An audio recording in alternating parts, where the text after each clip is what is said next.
So we played this last week, and we are picking up where we left off. That would be the save here profile too. We were down in the caves. This one here, I guess.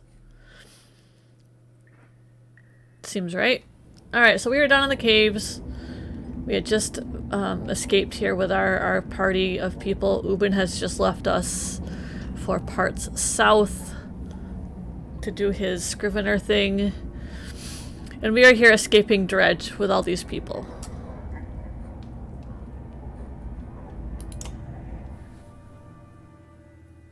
A few small fires provide a sense of calm for the caravan, though the villagers keep well away from the ravens. There is enough light to see you are no longer in a man-made mine, but a natural cave of sorts. What are we doing down here? Excuse me, sorry. Staying alive and keeping Bellower from the Dredge. I thought that was obvious. But we keep heading down like we're hunting dwarves. The Valka gives you a ghost of a smile.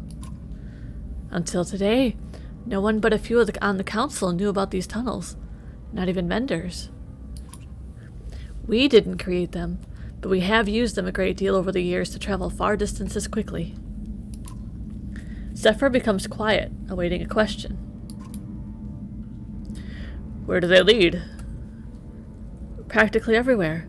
Ararang, Voe, Grofsheim, or what is left of it. I'm not sure anyone knows the full extent of these underground paths, but we are about to enter a corridor, one of the main tunnels. Zephyr becomes quiet, awaiting a question. Why keep them a secret? Because the more you know of this world, the more frightening it can be.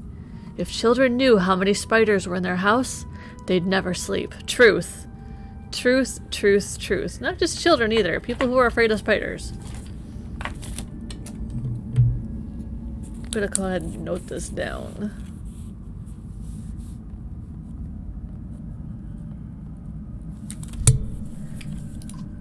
And it never hurts to have a way to outmaneuver your enemies. The Valka does not respond. So where are we headed? Where would you go, knowing you possess the sleeping body of the immortal Sunder General?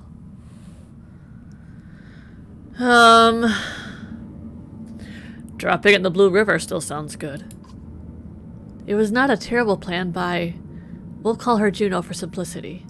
Oh yeah, that's right. Juno is not Juno. Or allegedly not Juno. She says Juno died several years ago.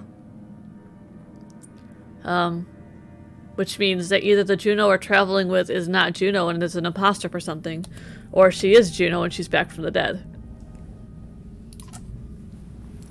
But the closest I could get us is a path to the middle of the Flatavalor Plains. I have to assume the Dredge Army is there in force. Manahar is the safest place to secure Bellower's body.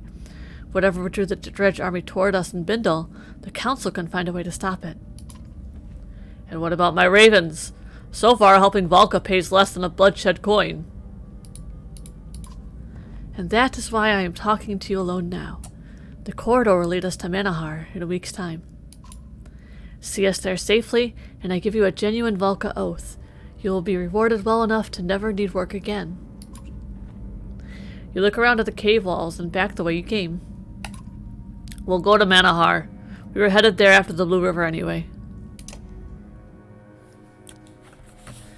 Everybody seems like they're doing this for their own reasons, which, you know, to be fair, yes, that is how life works, but I don't feel like we're getting the full picture here. So we have some wounded people here.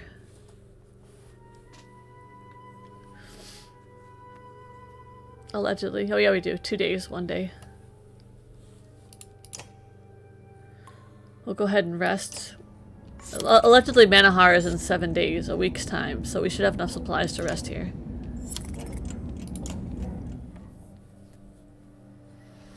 Alright, we also have some renown for levels and such. I guess we'll take the lowest and bump him up, Krumer.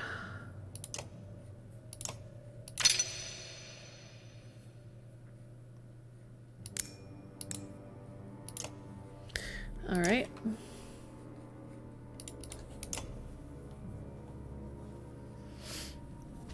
I guess we'll move on now.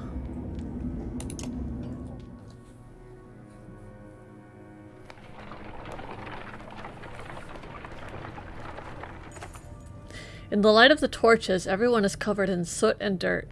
They smell bad, too. It comes as no surprise when the sound of running water excites the caravan. It has to be some underground river or something, a woman says, and all the villagers start moving in that direction. Everyone stop! Scouts will check it out. Those around you stop, but others push onward. Soon you hear small popping noises, then screams. All you see is bobbing torches until the villagers run back to the path. It killed them! A man yells. You grab him by the shoulder. Some kind of plant.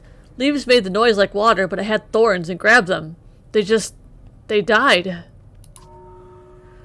This is terrible, Zephyr says, taking the deaths personally.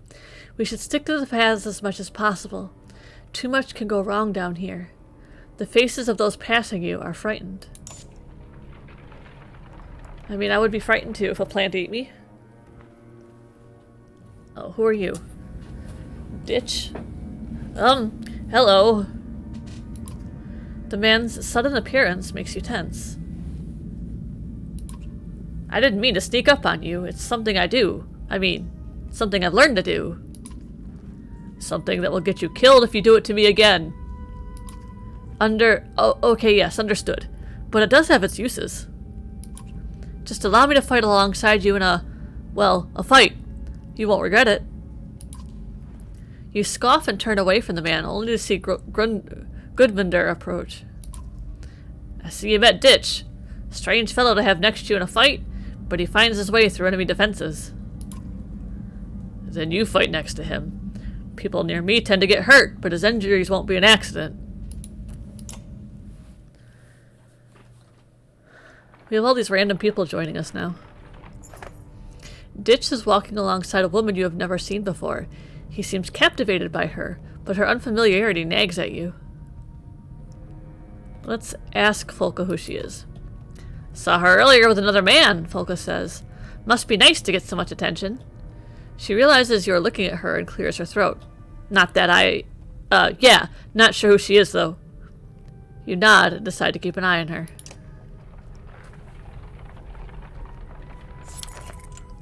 Though torches highlight the craggy black rocks and puddles on the path underfoot, they do little to keep everyone together. Sharp turns around boulders quickly block lines of sight. We've lost a few families, Zephyr informs you. We need to stop and find them. You consider your options. This is the only time. I appreciate the help, she says, and splits everyone into search groups. As you search, you realize it's just as hard to track time down here as it is above with a sun that never moves. Sometime later, you think you hear voices to the left. Call out to the left? Using a softer voice than usual, you call out. You there? A moment. You hear a response. Ooh, there? The voice sounds like yours, but different. Let's keep moving. That sounds like an echo or something. A bit further down, you find the source of the sounds. A mother is holding her children, tucked away in the recesses of a rock formation. She whimpers as you approach, and Folka says, Better let me handle this. Moments later, you all head back to meet with Zephyr. Surprisingly, all the missing clansmen were found. Okay, good. But let's keep going. Water barrels are running low, Holfi, your quartermaster, reports. And I'll be damned if I start licking these slimy rocks for a drink.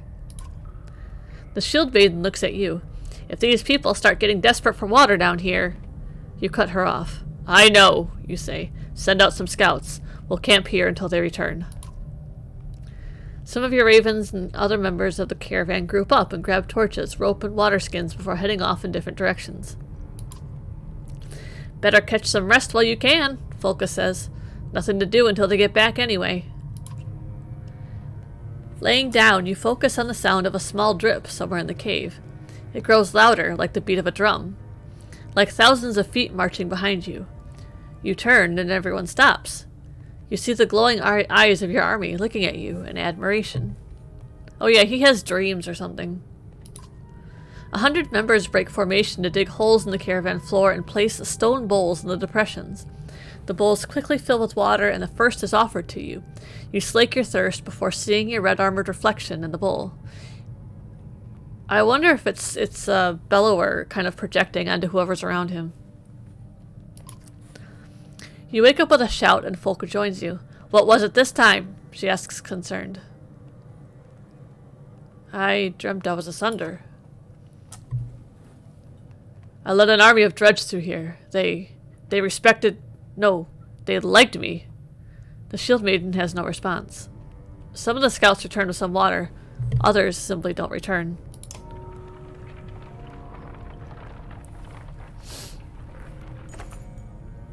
A rope bridge with wooden planking crosses an open span in the cavern formations.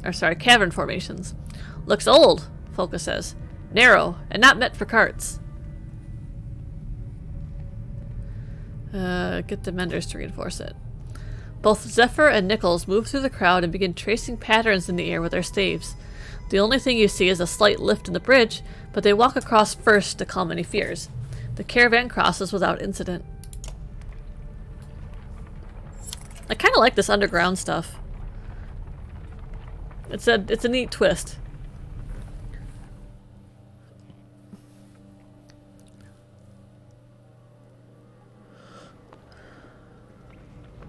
Is there a godstone down here?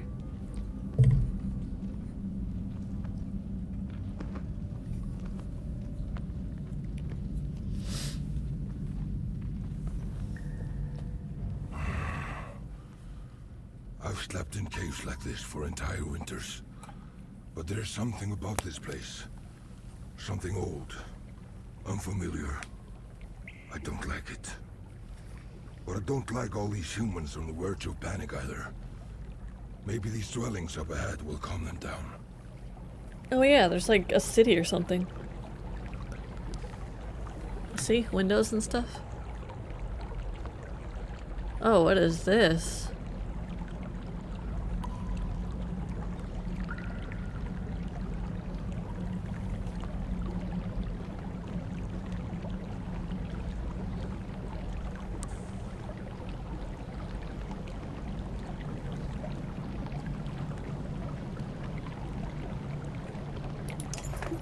Zephyr looks up at the giant-shaped formation, glittering with strange glowing patterns.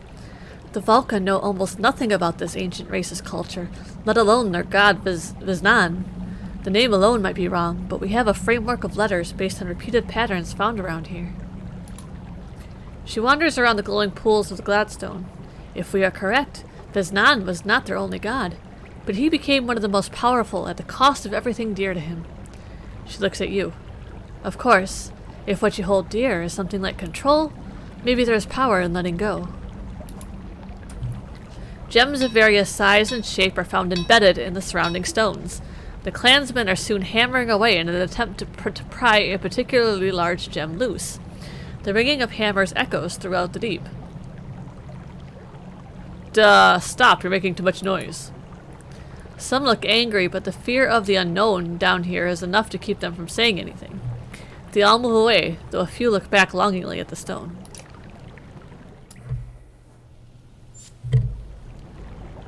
Okay. We got some talks, we got some pools. The spearman is standing alone, staring off into the depths of the caves.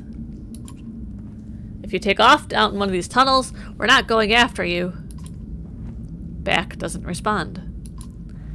He doesn't want to talk. I like him already. Do you know the worst part about it all? Never mind, I don't like him. Worst part of what? Of everything. This world, this life, if you can call it that. It's the silence. You give Folka a look. He hasn't slept near Ollie. That man makes all kinds of strange sounds. That's just noise. There's a silence from the loneliness. Folka inhales sharply. He's hit a sore spot. Maybe these tunnels and caves make it worse. There used to be days of talk. We used to laugh. Are you talking about your Fane spear again? Back turns and stares at you with the eyes of a man undecided on going mad. Lofen helps where she can, but no. There was another. Now there's an endless hole shaped like her, and if I don't keep filling it with work or drink... He walks away without finishing his thought. Keep an eye on him. I'm the only one who gets to lose their mind and start killing. He's not crazy. He's alone. Whoever she was, he still thinks she was the greatest. I'm jealous of her. It would be nice to have someone feel that way about me. Aw, Folka. Poor Folka. You shake your head, snort, and walk away. Fane humans.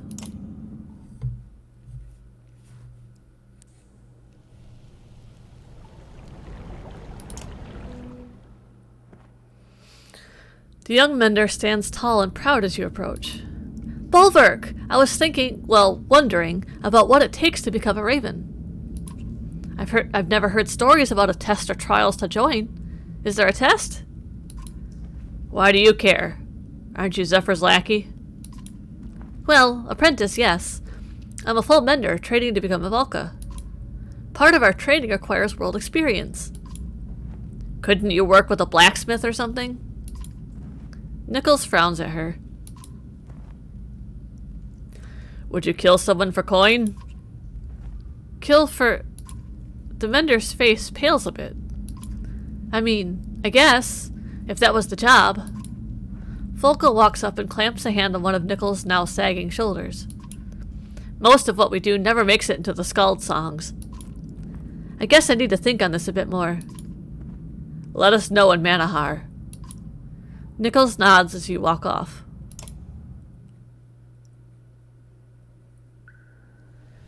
Okay, what's pools? Let's investigate pools. This was a sacred sanctuary for those who built it, the Valka says, walking around the perfectly round, rippling pools. At least, from what we have uncovered. The top pool was for reflecting on one's deeds, the middle to ask for strength from the world, and the bottom pool was for insight into one's future. She hesitates before saying, I've never done anything but study their inscriptions. Nothing ever good comes from looking ahead. There's no way to tell the future. And usually in these type of games and situations, looking ahead doesn't really get you anything. Reflecting on your past is kind of like, well, I also don't like reflecting on my past either. I mean, what's done is done. It turns you to who you are. There's no use in reflecting on it, really. We're going to go ask for strength from the middle pool. Ignoring the peaceful setting of this ancient cave town, you stomp over to the middle pool, dipping both hands into the water. It turns blood red in your cupped hands, but it doesn't stop you from drinking deeply. Instantly, images of war flash through your mind. Swords hacking mail, arrows piercing leather, stone shattering. You open your eyes, panting. All three pools have gone dark. It feels as though you have fought and learned. Other ravens talk of similar feelings, a shared growth of understanding in battle. I should check on the others, you think. They may have learned something out of all of this. Plus kills? Huh. I wonder if you get different things depending on what you choose there. Alright, we're gonna go ahead and leave.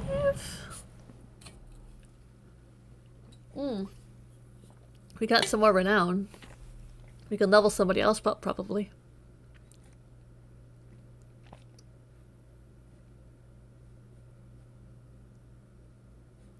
Let's go with Bogan. I really like their bloody flail thing.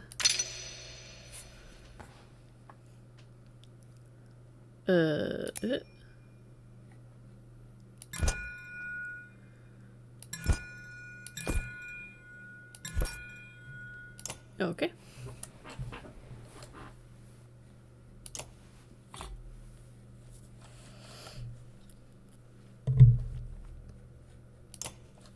Let's move on, I suppose.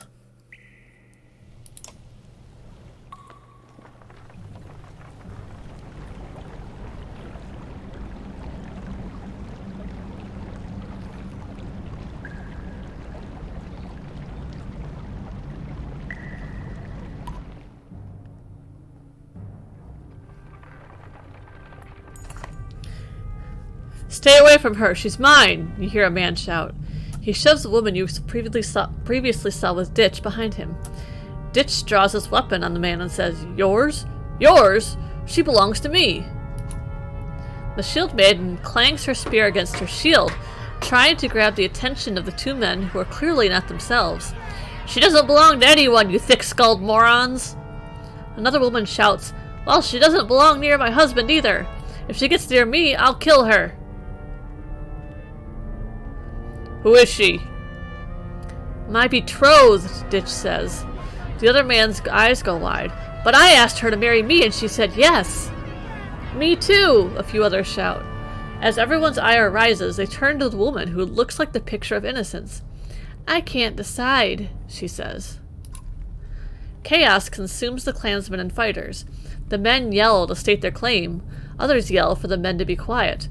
Wives pull on their husbands to stay out of the ruckus.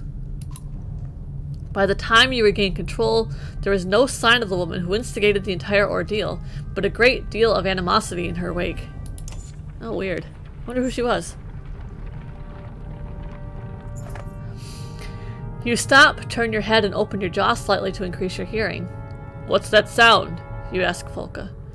She only shrugs. It's quiet, you say, but like a beat or something. She listens for a moment and shrugs again. Maybe you're just not hearing us cooped up in that tunnel anymore, she says, watching the entire caravan move toward the incredible bones ahead. Can you imagine the beasts that these left behind? She turns to find you head down on your knees, once again grasping your head.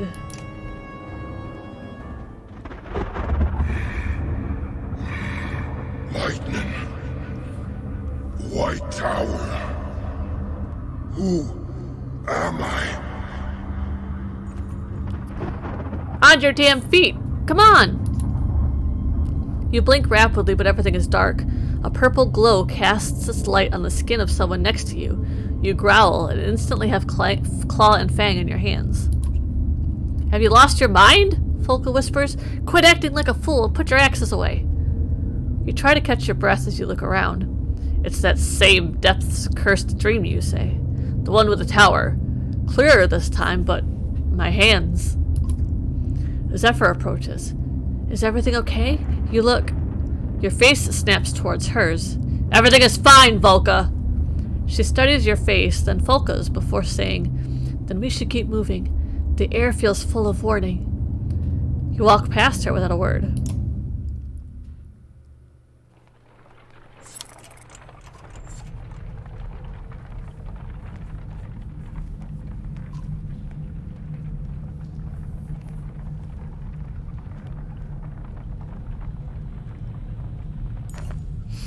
Wait, the Volka says quietly, softly stepping forward. Something is wrong. Listen. You feel more than hear a sound. Vibrations through the cavern floor, perhaps. Get ready for anything, you say, and the ravens spread the word down the line, each fighter drawing their weapons. Volka, you're getting us out of this one. Clear? She looks concerned, but before she responds, you see movement over the rise in the massive cavern. It's the silhouette of a dredge force with large shapes you have never seen before. Oh, great. Okay, large shapes means large things.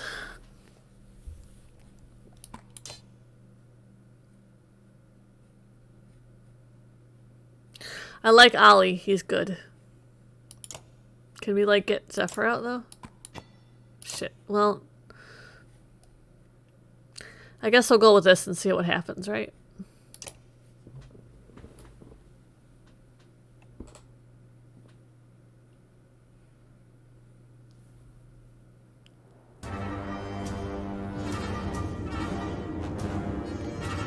Oh, there are a lot of dredge, look.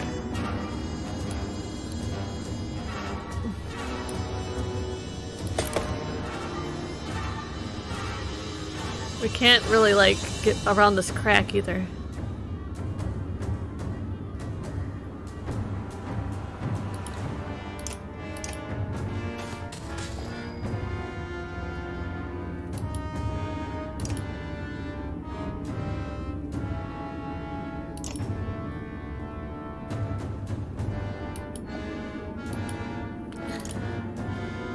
Randomly creates runes of power within a 7-tile diameter area. I don't know what that means.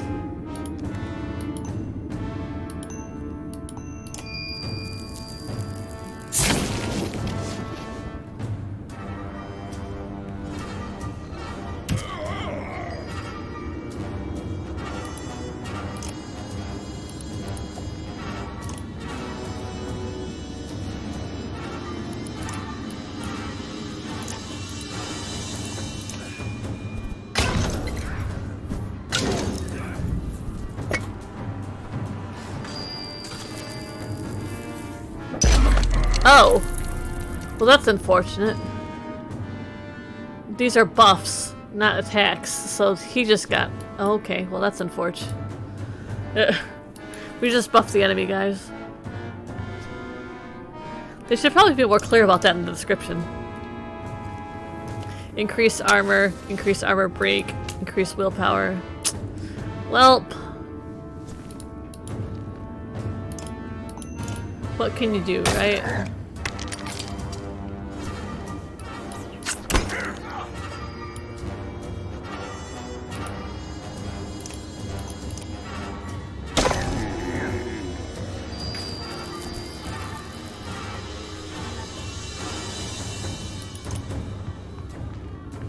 Guess I'll let these two go around.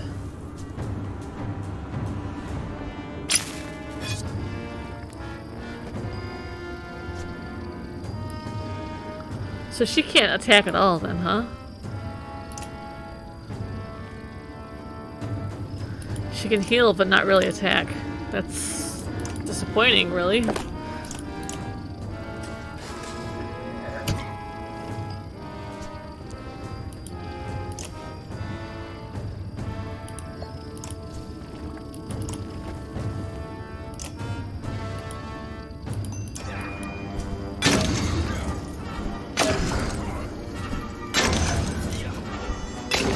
Damn, keep going. Go, go, go, go. Aw.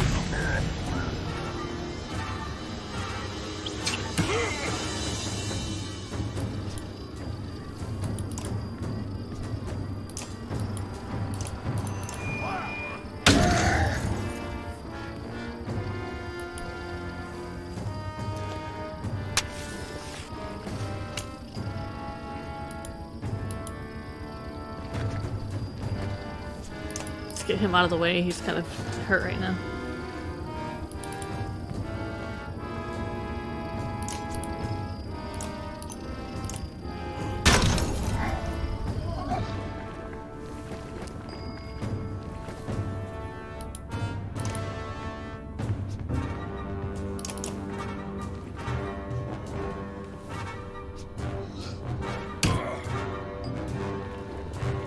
Well, at least she can Mender can mend something now.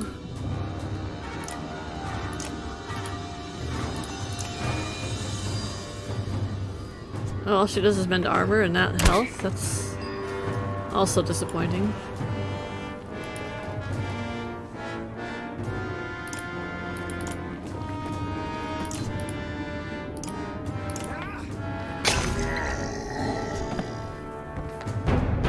That was it? Oh shit. He's kind of large, isn't he? Oh, dear God, he has no eyes.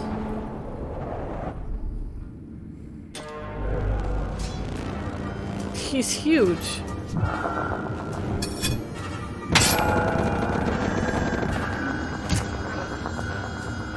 That monster! She is the Sunder Eyeless and can raise the fallen. Destroy her! Sure, let me get over there. Where is she? She vanished is what she did. He's got this, like...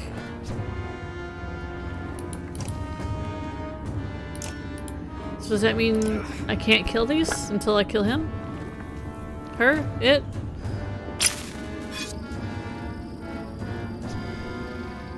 Well, we need to get going.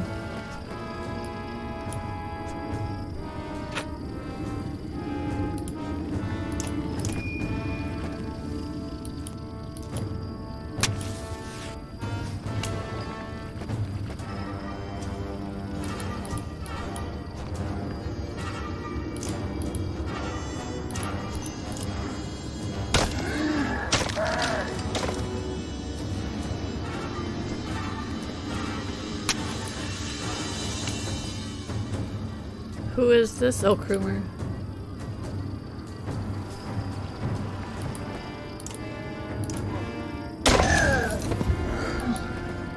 I like the splash damage, it's a nice touch.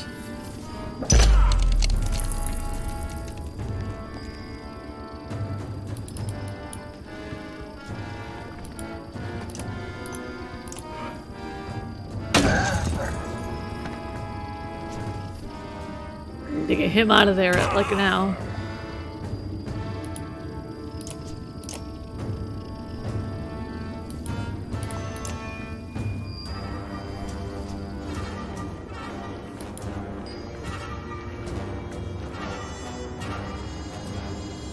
Oh, behind us. That's cute. Not enough willpower. We'll see about that.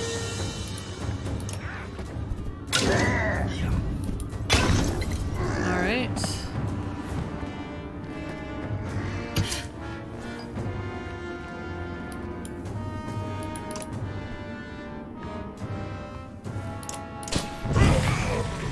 Well, there he goes.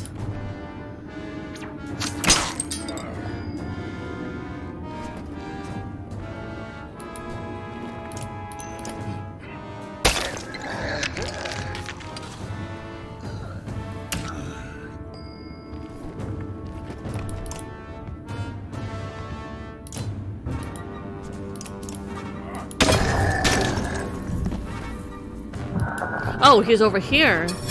Well, shit. Oh, he raised our dude. That's not cool. Like at all. Wait, where did he go again?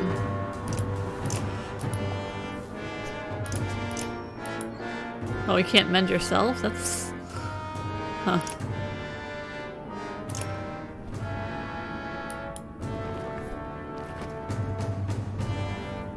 We might be losing this one, guys.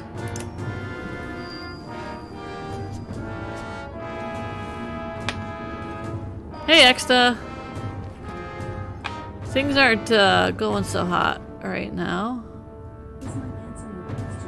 Alexa, stop. It still thinks that I'm saying Alexa when I say your name. Cancel.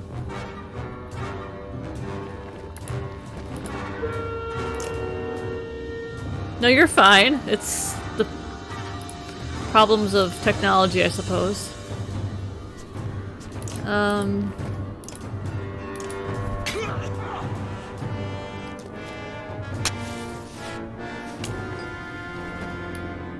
Where did that dude even go? Okay, this guy has to die, like now.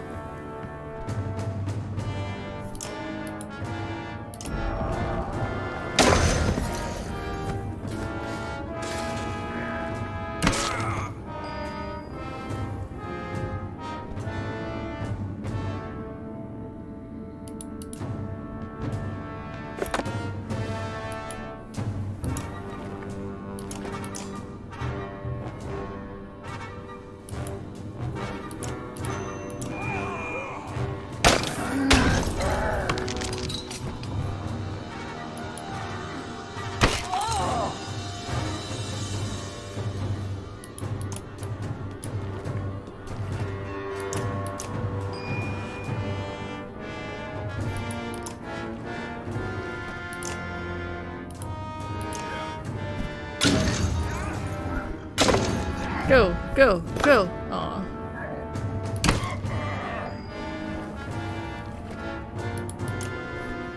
This dude got raised from the dead. There's a dredger on the battlefield that I can't see right now, but he's raising the dead.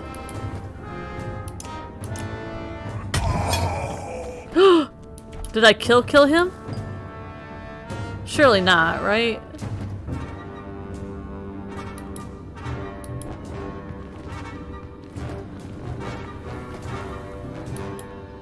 If I killed him, I'm gonna go ahead and reload the game, because that's not fair.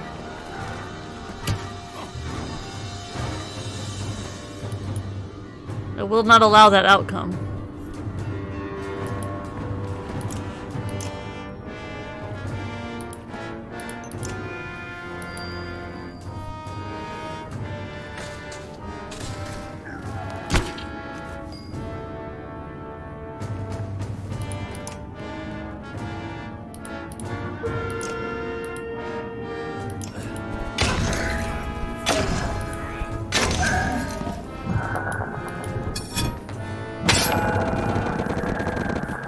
See, he keeps vanishing and then...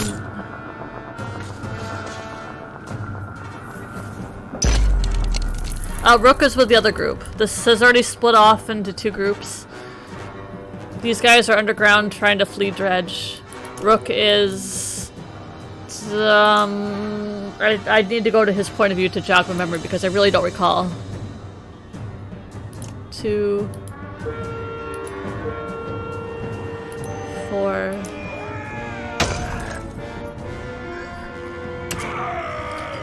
This is Bulwark's point of view. With the eagles or whatever the name is. Okay. Here. He's here. Kill him. Oh shit.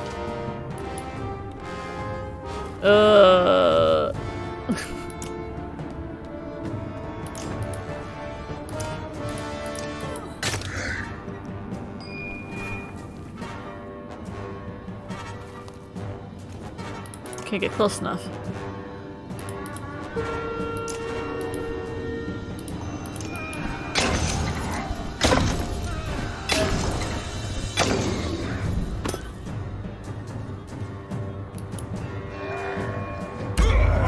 Oh shit.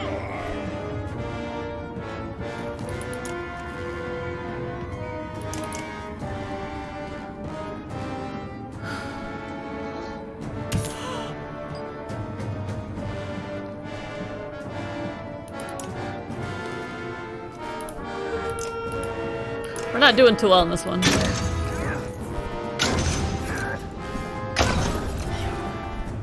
I wasn't kind of anticipating the whole, resurrection thing.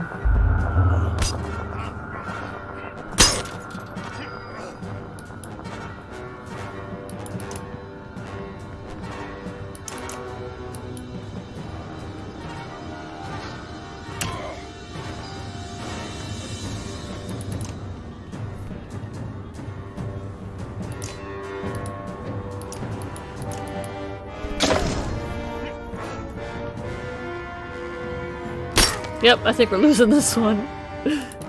Quick, over here. Just keep a distance.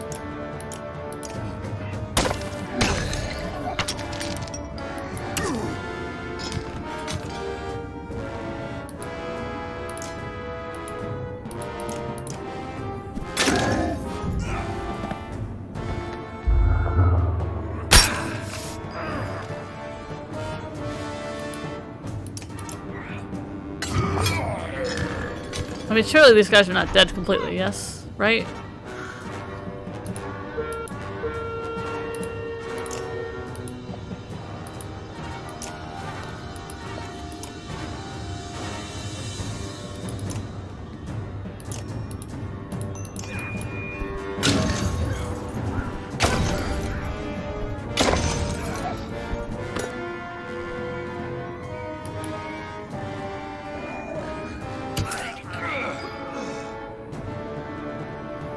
I think we're gonna die.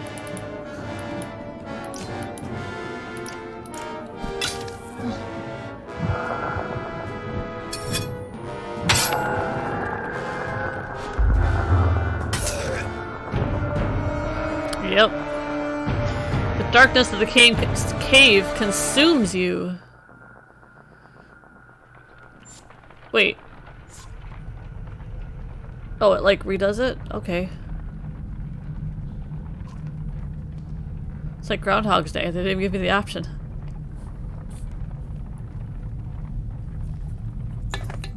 Okay. We did all this once before. Okay, Ollie saved the day. I wish I could take Zephyr out. She's useless.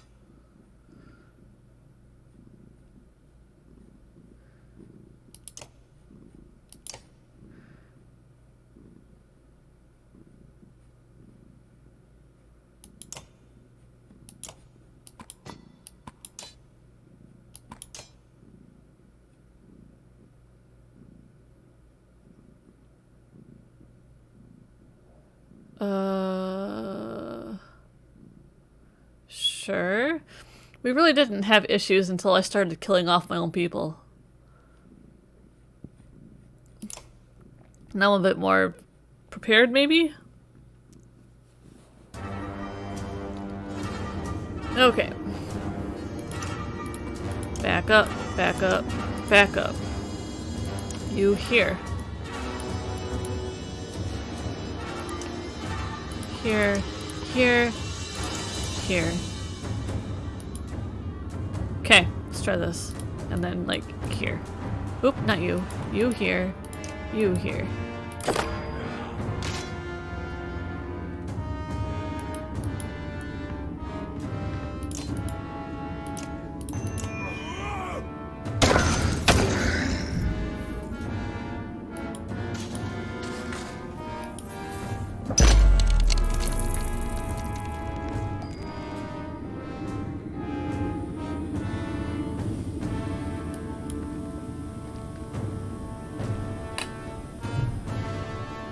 We'll just have her wait. There's really nothing that she needs to do right now.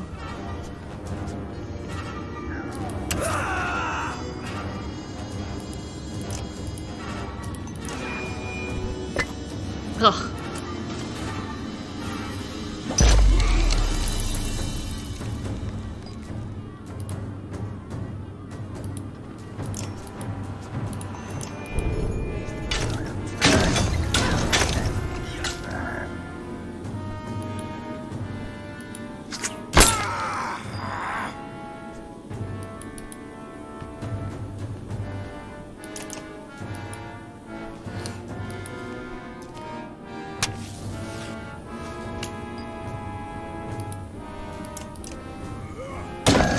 Okay, at this point we need to stop everything and focus on that dude when he shows up.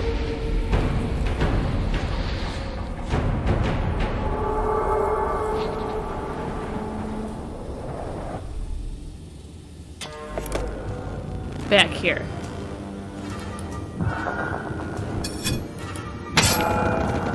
He raises somebody and then, like, vanishes until you kill somebody else.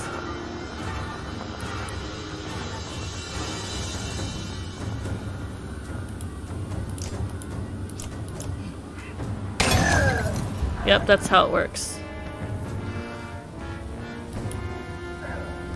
Oh shit. That was unfortunate. Now he's gonna raise that guy, isn't he?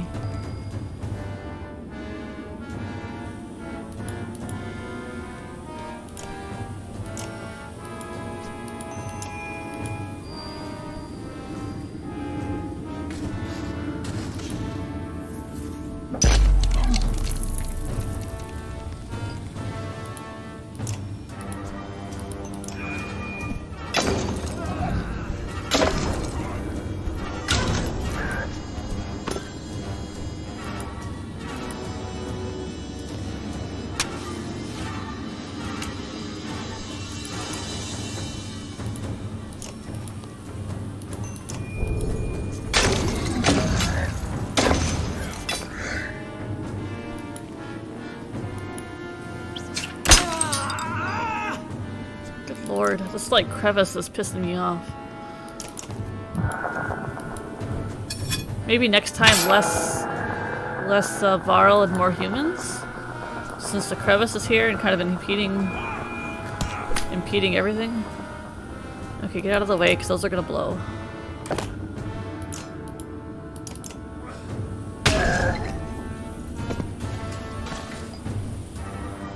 Anybody need healing? He does.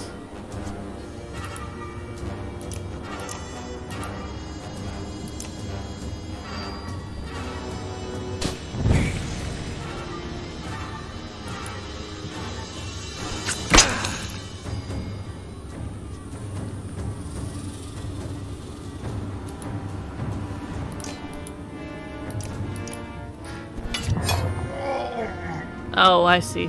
We gotta kill one of the possessed before he'll show up again. And then he'll like counterattack or some shit. Can I get in there?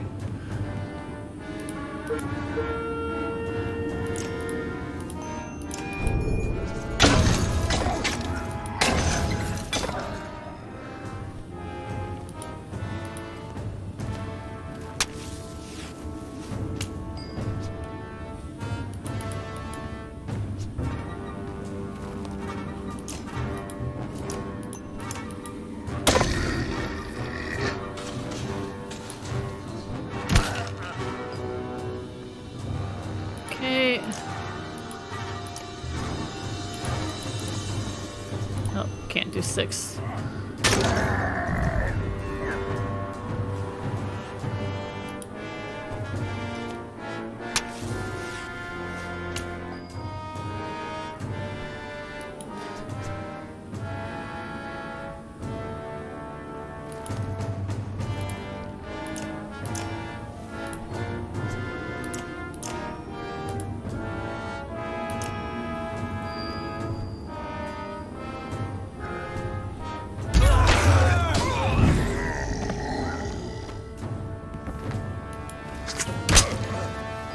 That made him start reeling, I think.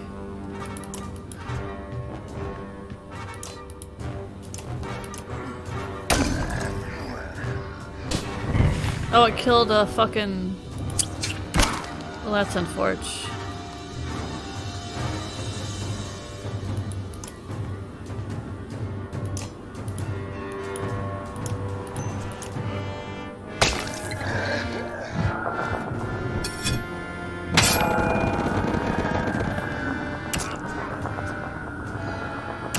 Hey.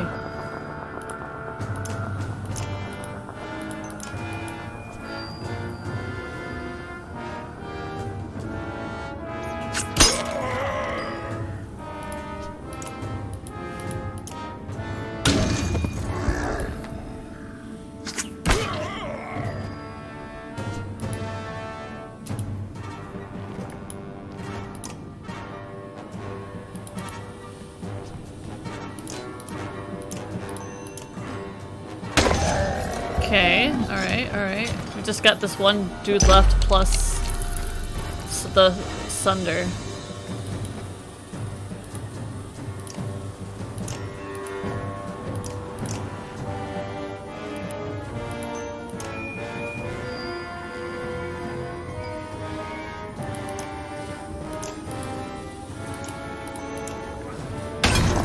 Okay. Shit, back the fuck up. Shit, she's in like the worst possible spot. Oh, and our mender's down. Wouldn't mind some ranged attack, people.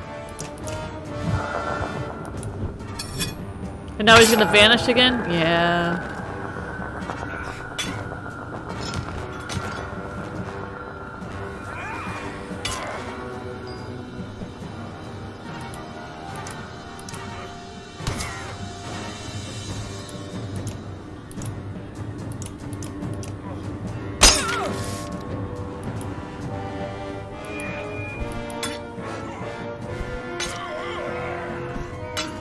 Come on, really?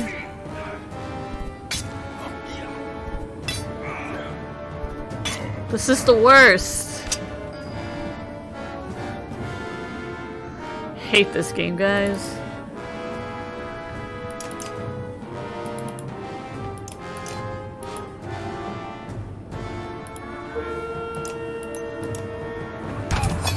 Okay.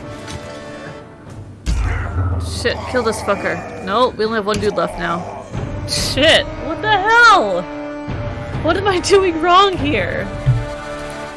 What am I doing wrong? Someone tell me. Alright, back again. This is attempt number 3.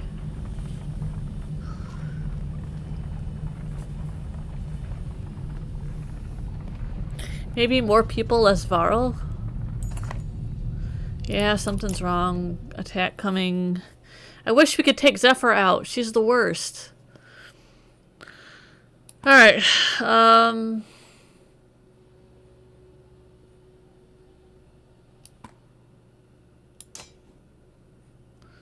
Let's drop her very last.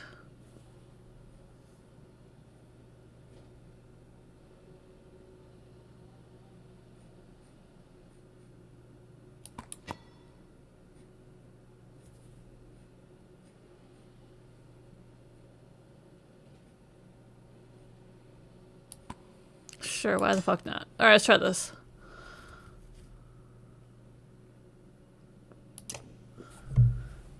We'll just throw shit at the wall and see what sticks, right?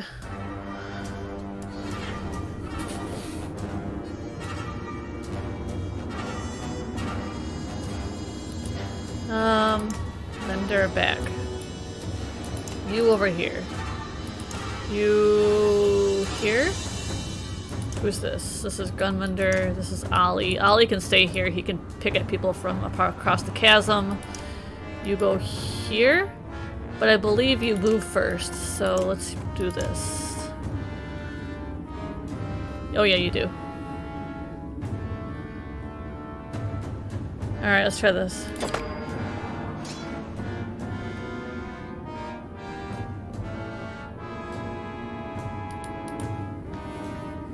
We know that comes from over here immediately, but it also vanishes almost as quickly.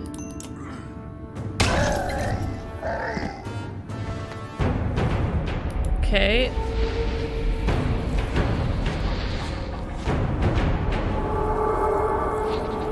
So killing any one of them first is what spawns him.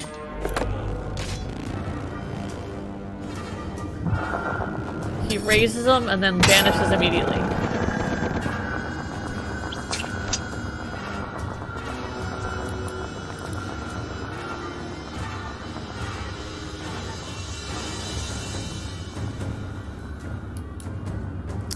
Okay.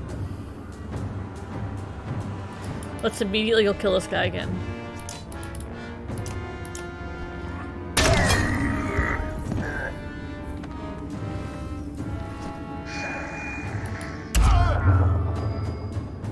It's like a counterattack thing.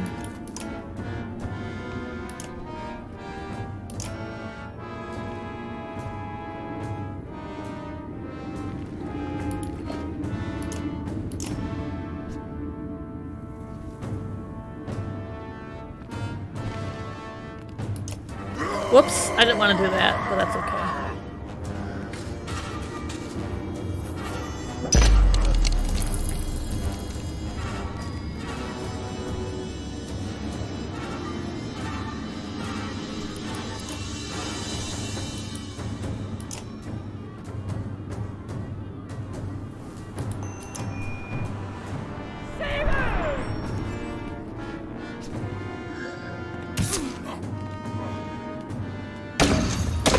Wow, they make a good couple actually. Like in terms of like pairing here. Let's stay over here. You finished Ender Lilies? How was it?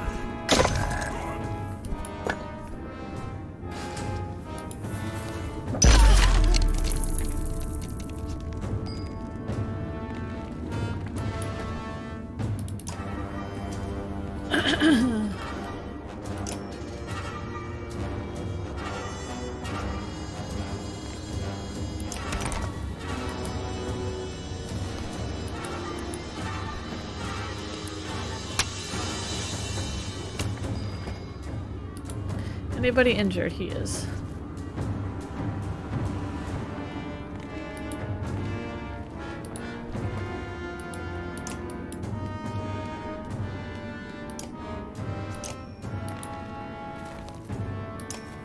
Pretty good? Awesome.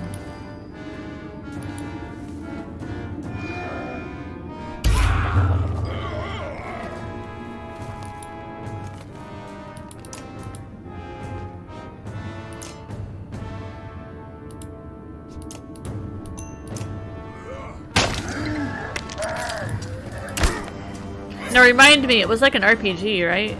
I forget what you said it was like.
No, that's right. It was the Metroidvania thing. We did have a discussion about that because I remember mentioning that I suck at those.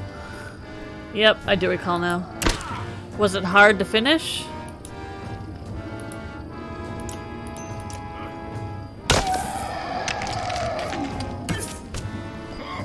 Enjoyed it more than you thought. Well, that's a good thing, right? I can't get over there fast enough, so we'll just go ahead and pick at this guy.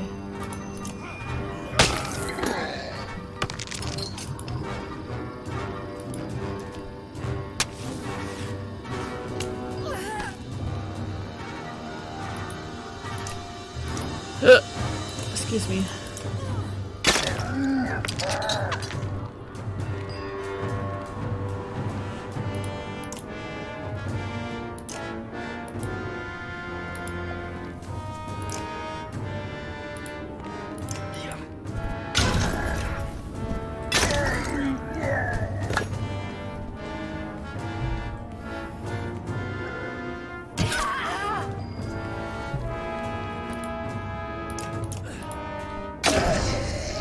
Okay. We need you to move to get away from the explodey things. Probably right here is fine. Her for sure's.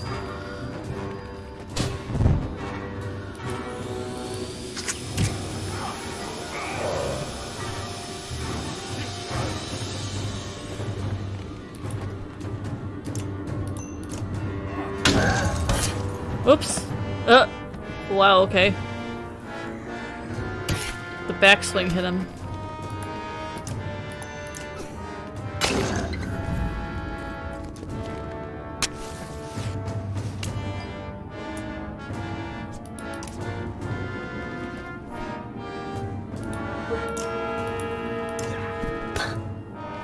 Well, that sucked.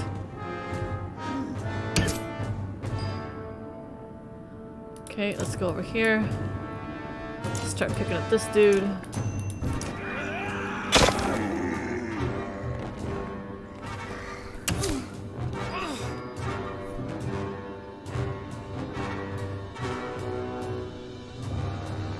Over here, maybe? Oops.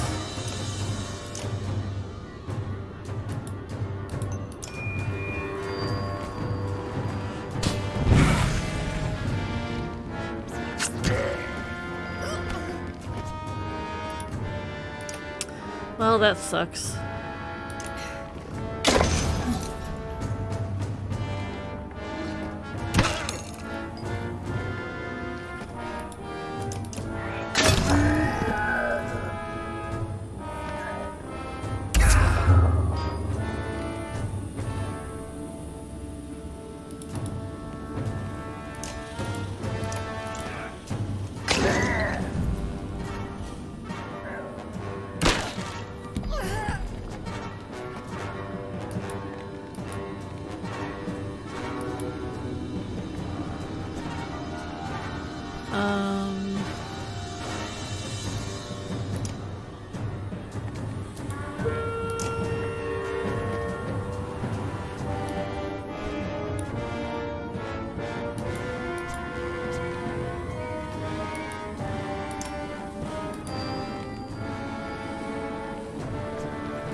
They also get to move twice, which I don't think is fair either. What was that?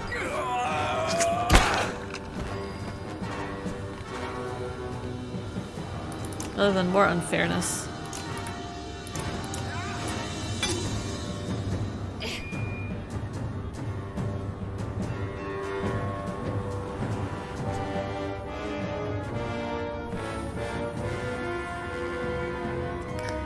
Well, that sucks. Oh, and he's dead too. How the fuck are you supposed to deal with poison, also?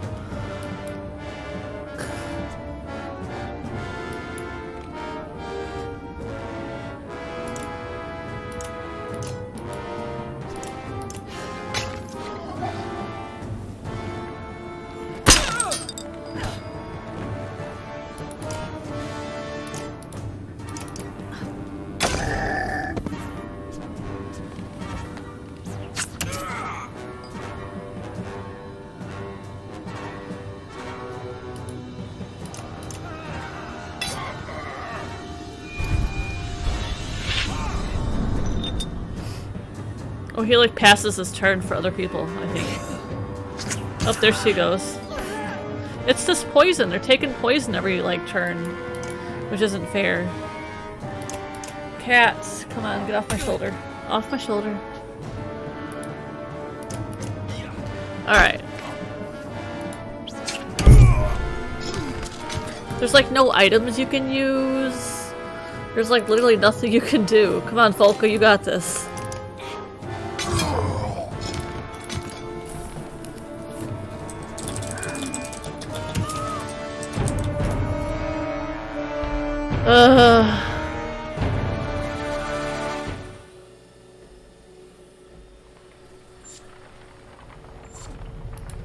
Okay. Where am I fucking at?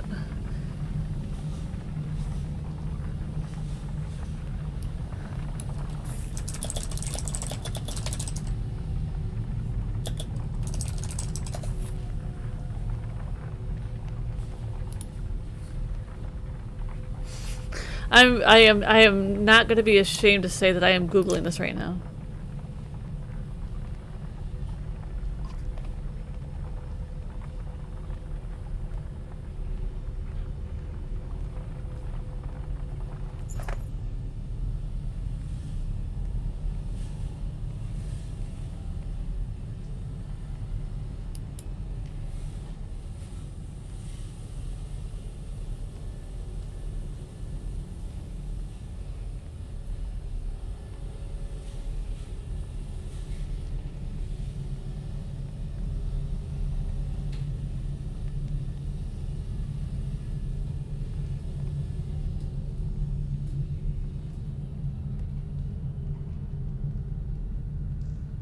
Oh.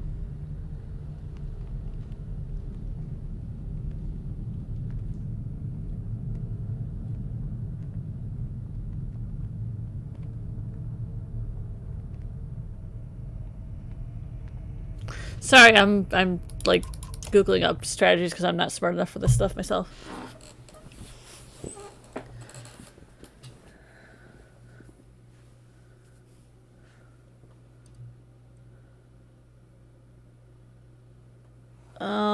Alright, so I got a couple different things I can do here.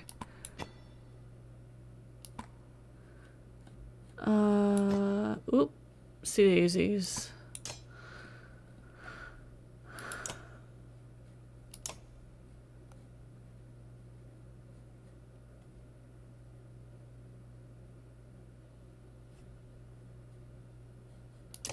We're gonna try to throw a ditch in here. And I think they said he has a...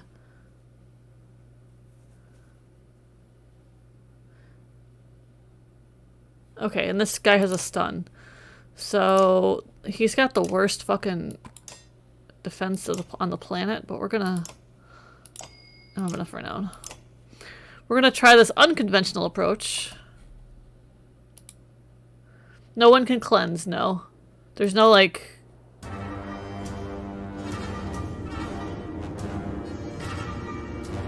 Okay.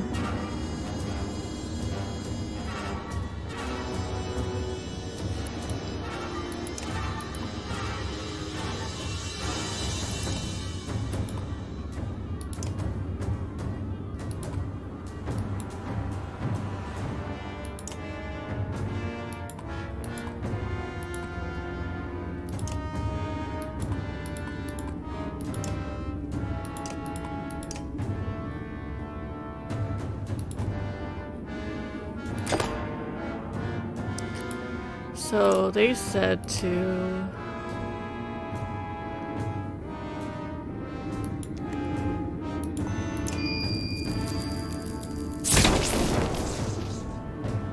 There we go. Beautiful. You move forward into this.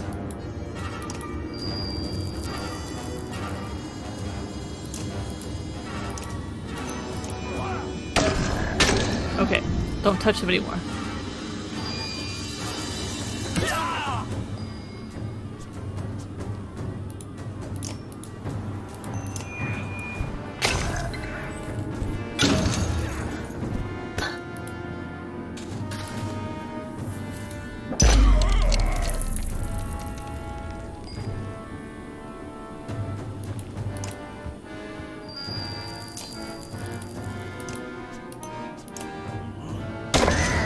You want to weaken everybody, but not actually kill them outright immediately.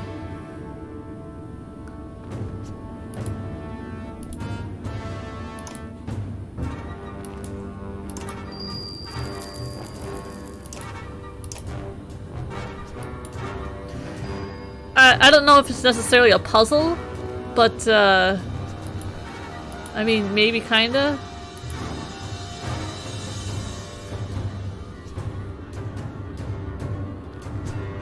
Okay, keep him away from everybody else. Who's got next? This guy? How do you tell who's next? Oh, this guy's next. Okay, so we wanna...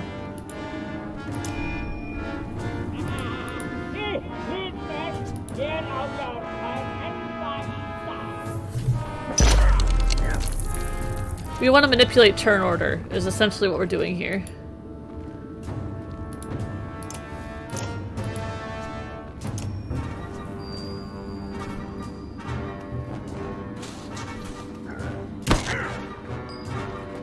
Shit, we're gonna get blown up by this stuff. Oh, whoopsie, watch it.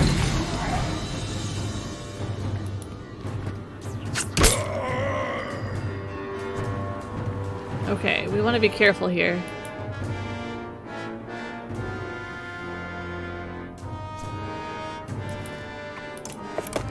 Alright, now seems like a good time to attack one. I think. Let's get this guy. No willpower though. Good.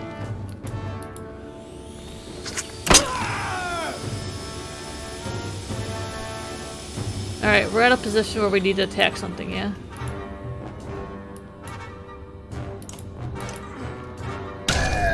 Okay, she should come in. She should come in and possess now the guy.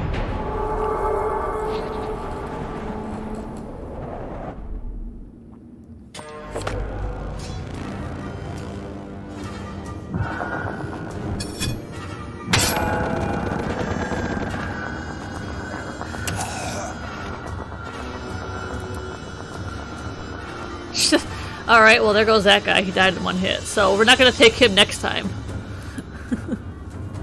Is what I'm getting out of this. He ain't coming next time. Alright, we'll kill him once. And then she should show up. Yup. Woof! Now we want to... Wow, she just like... murdered him.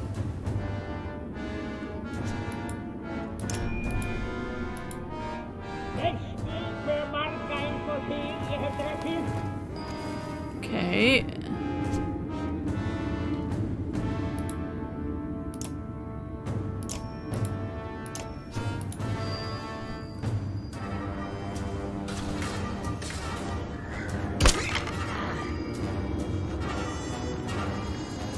Let's get in here. Well, I guess I didn't really want to do that, but... Let's get this guy back here. I didn't want him to move him, I didn't really need to. He's got ranged. Okay, get in here. We need to start like...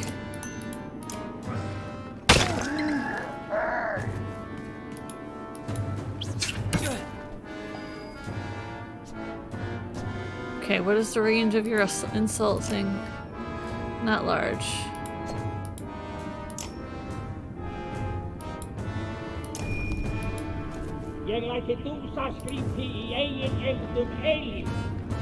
Essentially, we keep him stun locked and murder him, but we're running out of murderers at this moment. Okay, get him down.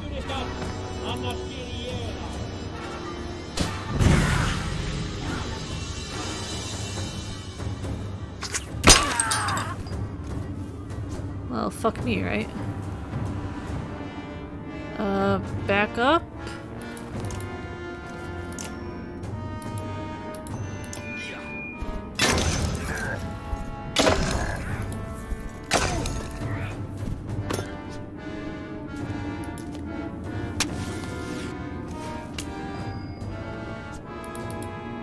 Okay, now we're getting somewhere. Maybe.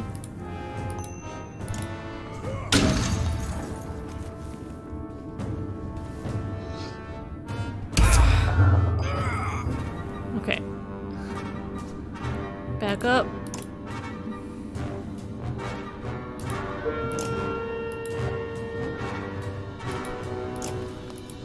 Oh, fuck.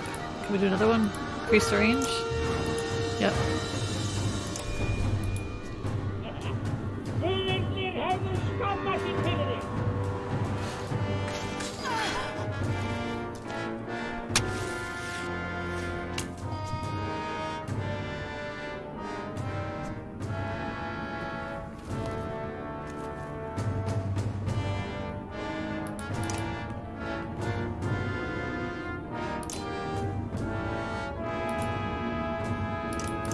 We need to get some willpower.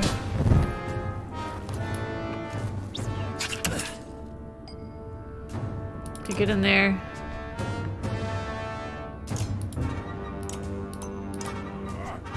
Alright, alright, alright.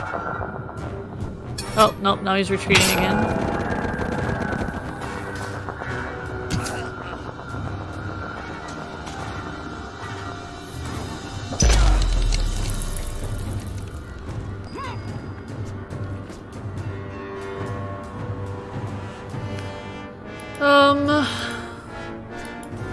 Who's next? That guy.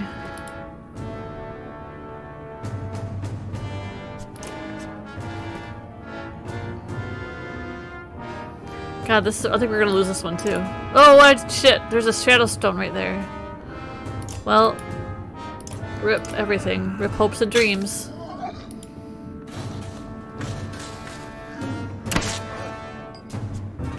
Rip hopes and dreams. Requiescat and pepperoni. Okay.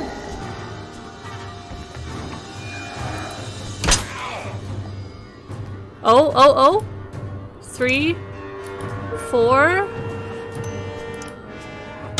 Come on, you just gotta survive one more hit. Okay. We want to go like right here, away from the Shatterstar Stone. Shit, we can't fucking stun him. It's okay. Just live. You must live!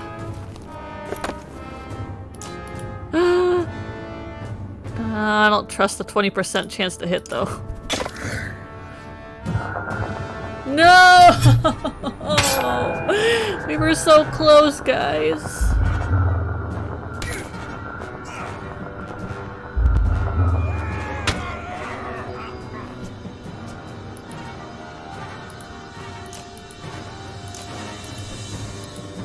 Why can't I attack? Attack.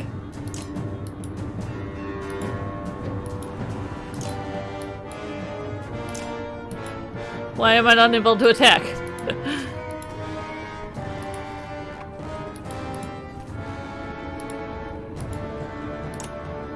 I can move. I can attack him. Can't attack him though. What is this bullshit? Why is everything bullshit all of a sudden?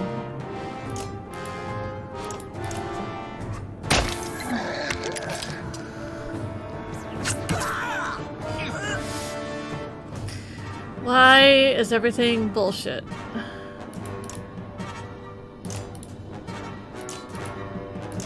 Why can't I attack him? It's not fair.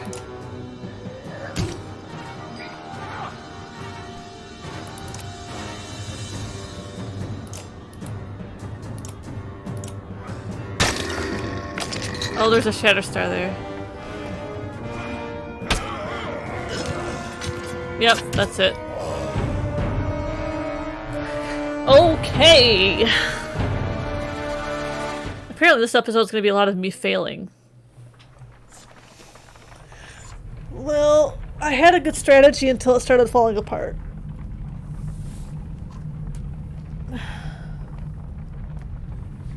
We almost had it that time.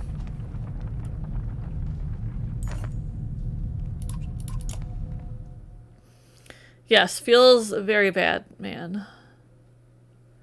Okay, out, out. Spar we liked because he, like... Ditch was useless. Let's get Gunmunder in. Maybe Falcon's dead. Falcon Bulwark seemed like a good combo.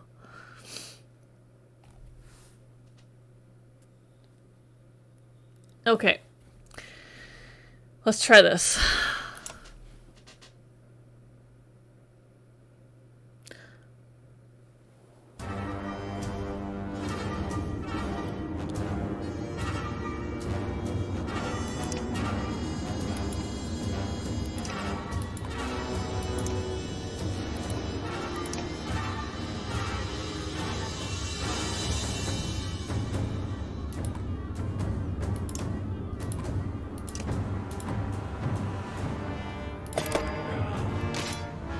Okay, first things first. I did like that rune thing that she did.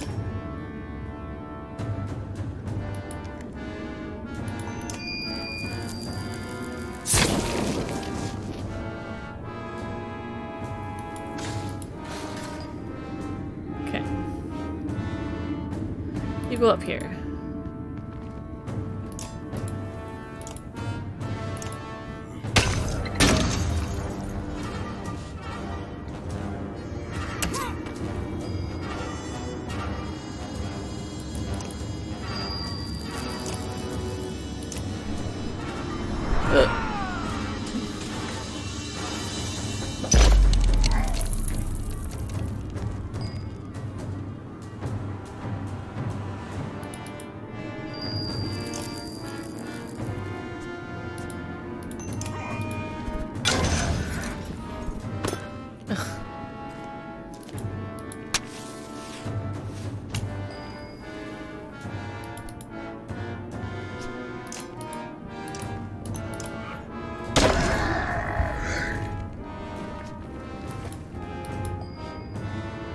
Okay, who's next in the turn order?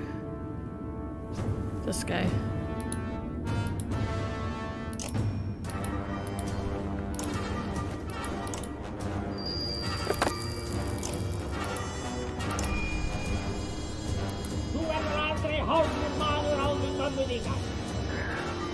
Oops, did not plan that out very well, did I?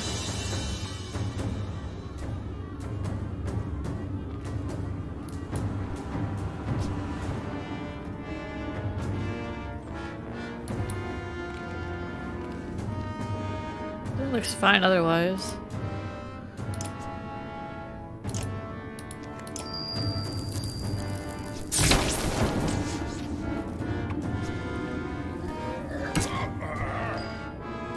Let's get him away from the explodey bits.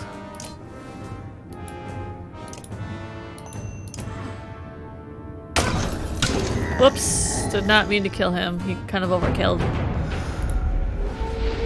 Well...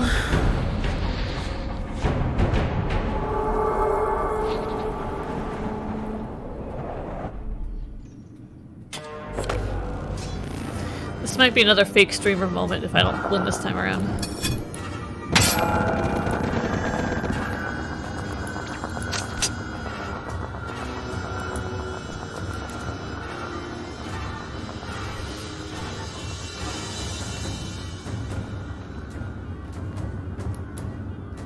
Okay.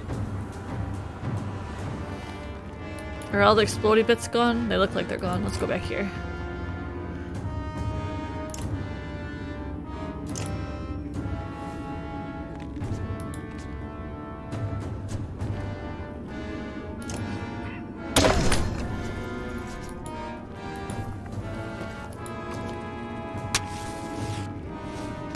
Oh, they were gone until they decided to put it back.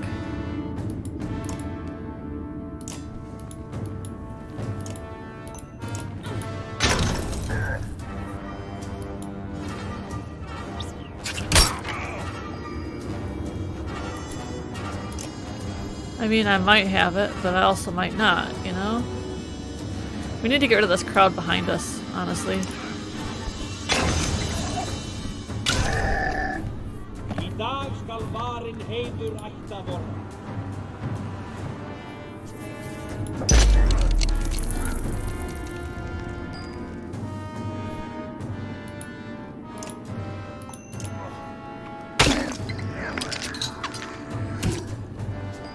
Bulwark needs to get the fuck out of there.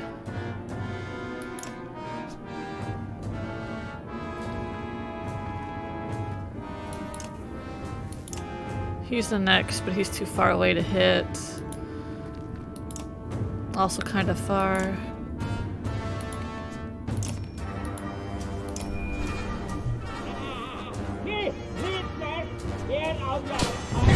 Aww.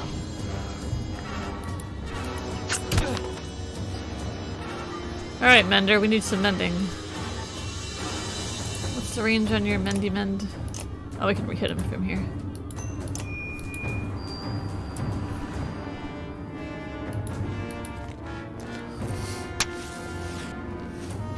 This dude's pissing me off. Like, legitimately.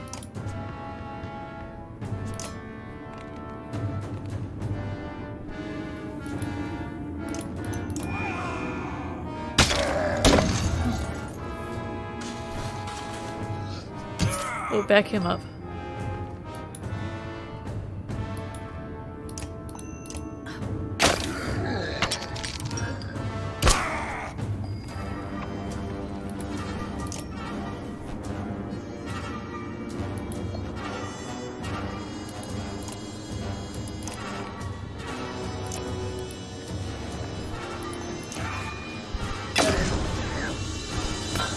Oh, those deflections.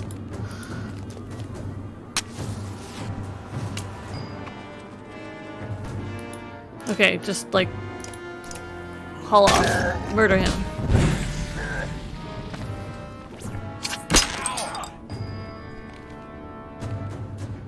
Next, this guy.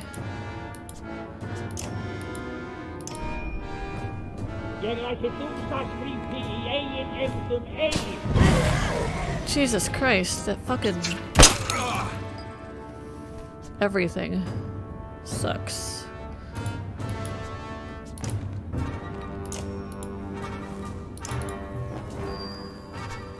Alright, Krumer, get in there.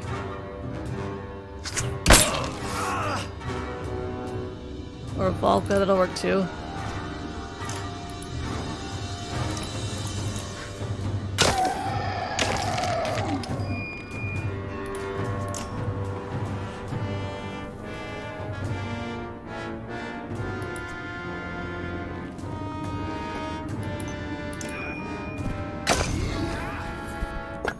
Oh my god. You carried my first few runs and now you can't even get 2 hits in. Alright, up here. Swing wide. You need to get the fuck back away from everything.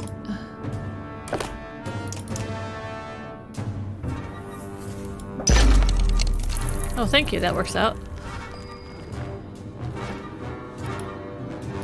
Oops, now you mend Volka.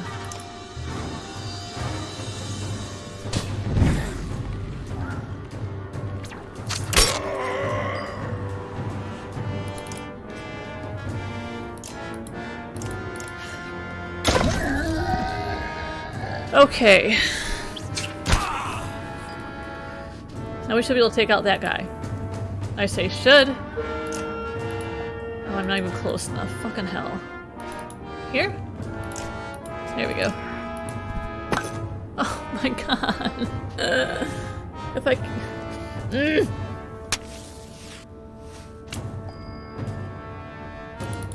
Frustration.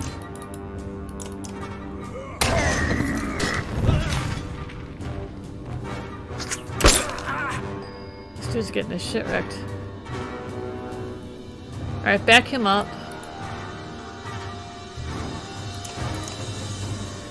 You need to mend him. Get in there. This should bring him back out. Oh, but he's right there. He's not supposed to be right there.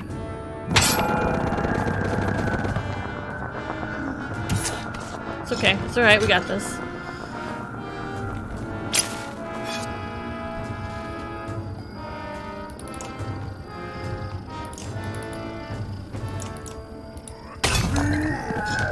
I wish he wouldn't appear in a random spot.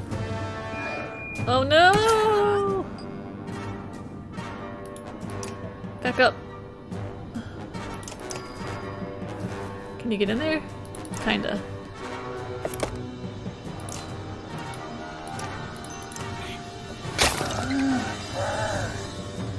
Okay, get over here. Oh, we're too far.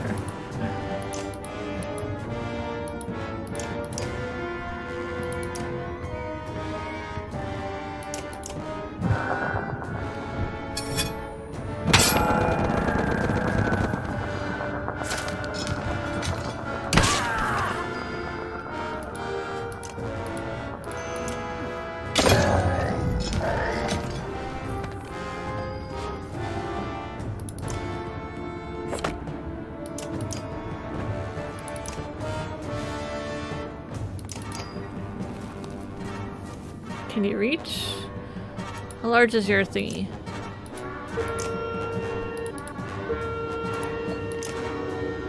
Not very.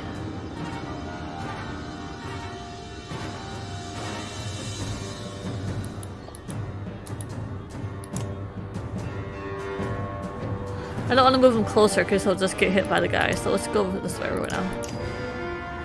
So we can maneuver him into a better spot.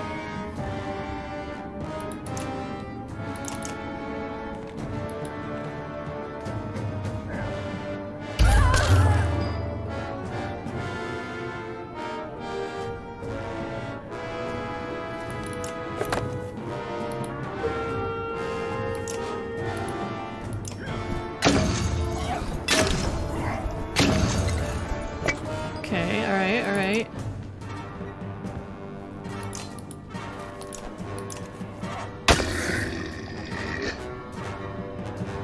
Now you approach and do your stupid thing.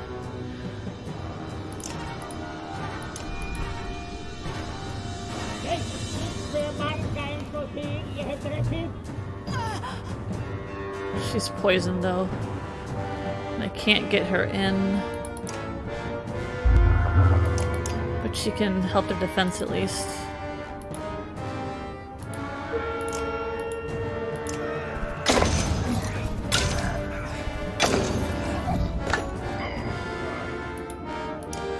Alright, just keep wailing on him. Until he raises somebody else.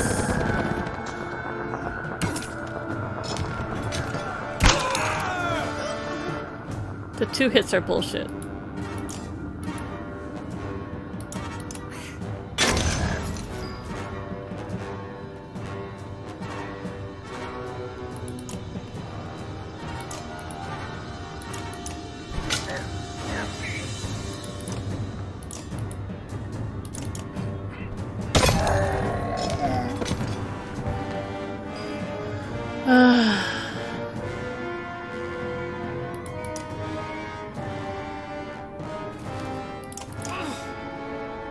Get in there.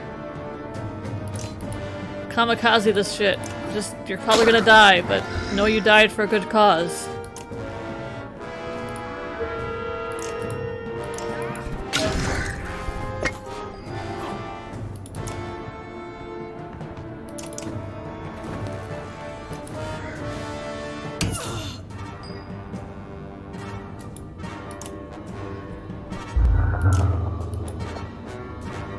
Not close enough?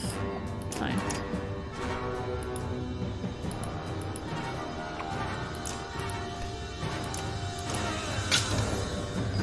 Krumer, it's all you. All you, buddy. Hallelujah! Thus saith Altair.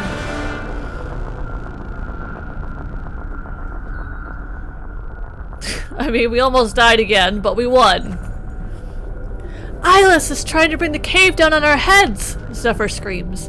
I can stop her, but it The Valka abruptly grows quiet and scans the people running for their lives.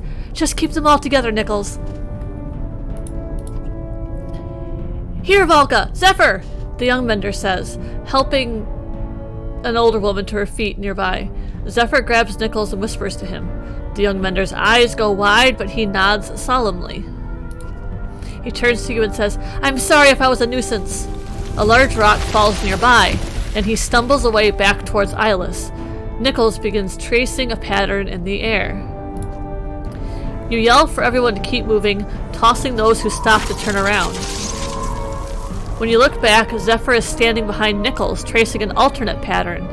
The young man glows for only a moment, hair flapping as if a giant gust is blowing past him. Then he crumbles. Eyeless grows quiet in the distance. You watch the form of the Sunder shake and struggle to maintain its form.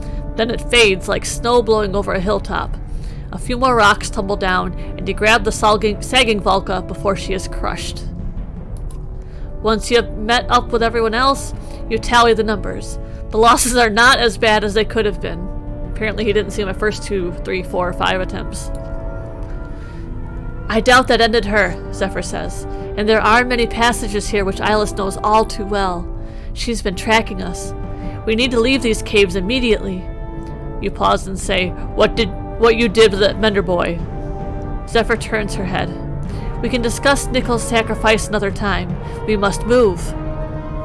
You give the command and no one hesitates to obey. Oh, poor Nichols. He just wanted to impress us. Yes, we do need to camp. We are incredibly injured. What's our simple heroes look like? I think we can spare 2 days for this. Okay. Let's get some levels. Well, let's save the renown for an actual battle in case we can use them better on Rook.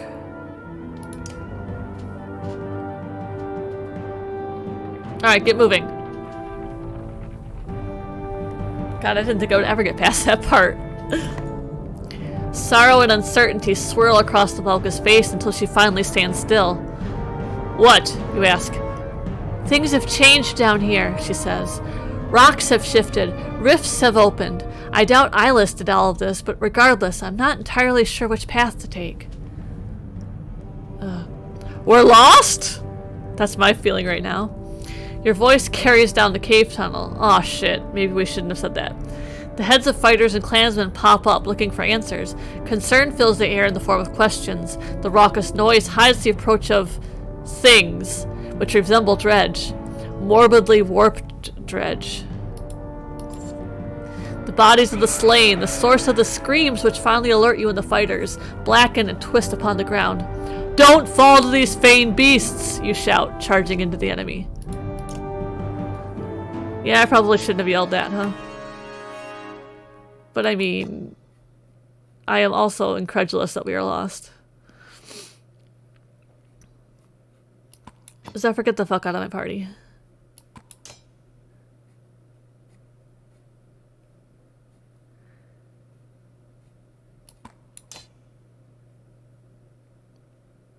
Yeah, that'll work.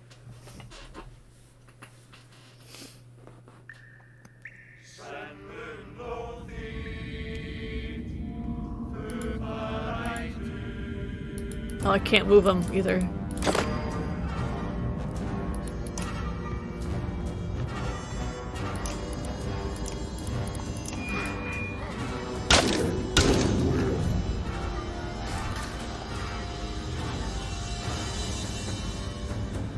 Let's go this way.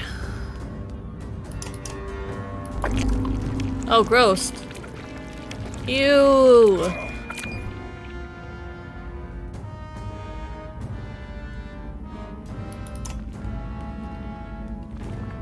Oh, they're X. Oopsies, wrong guy. I always get the wrong thing.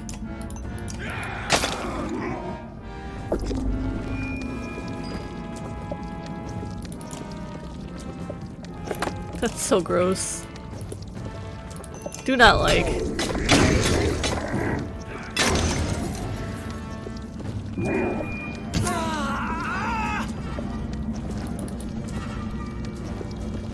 Is this like a pain share thing?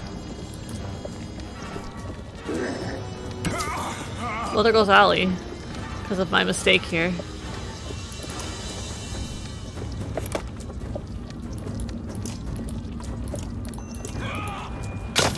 Don't like that noise, it's creeping me out.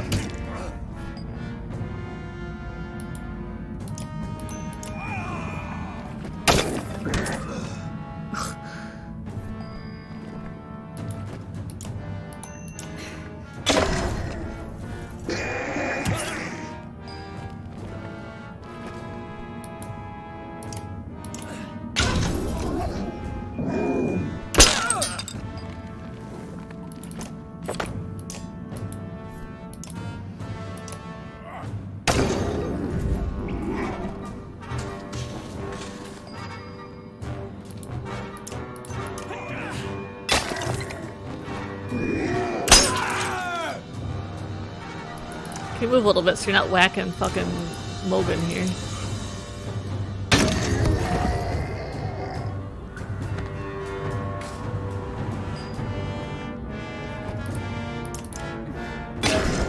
Alright.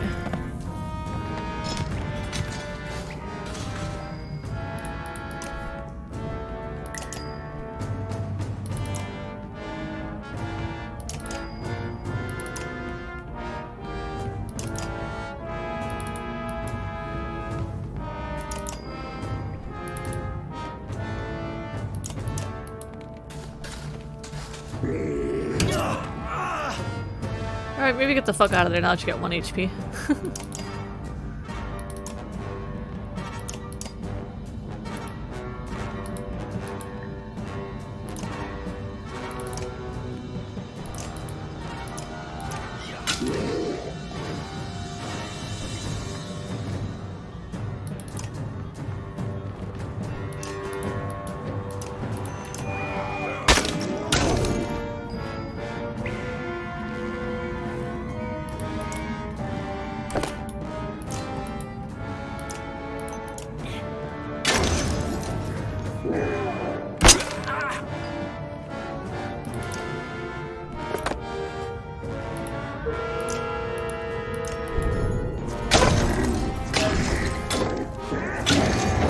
Alright.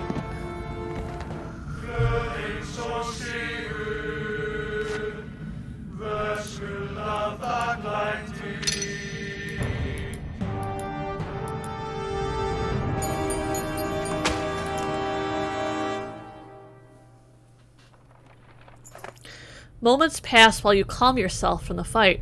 What in the depths were those things? You ask, but no one answers. The Valka is using her spear to sift through the glowing remains. Her face strains to hide her fear. Look! She points to the edge of a torch's light. To the side of the path is a wounded dredge stone singer. You draw your axes, but Zephyr begins to hum. The stone singer responds. Those creatures were like nothing I've ever seen before.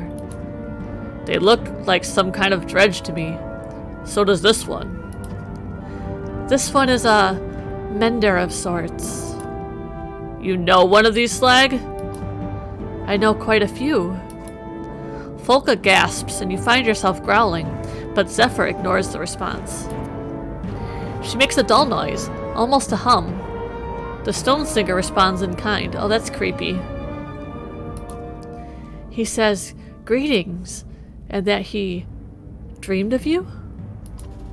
All of the clansmen and fighters back away and whisper. Oh yeah, that is kind of creepy. She's talking to it! She's Fane talking to it!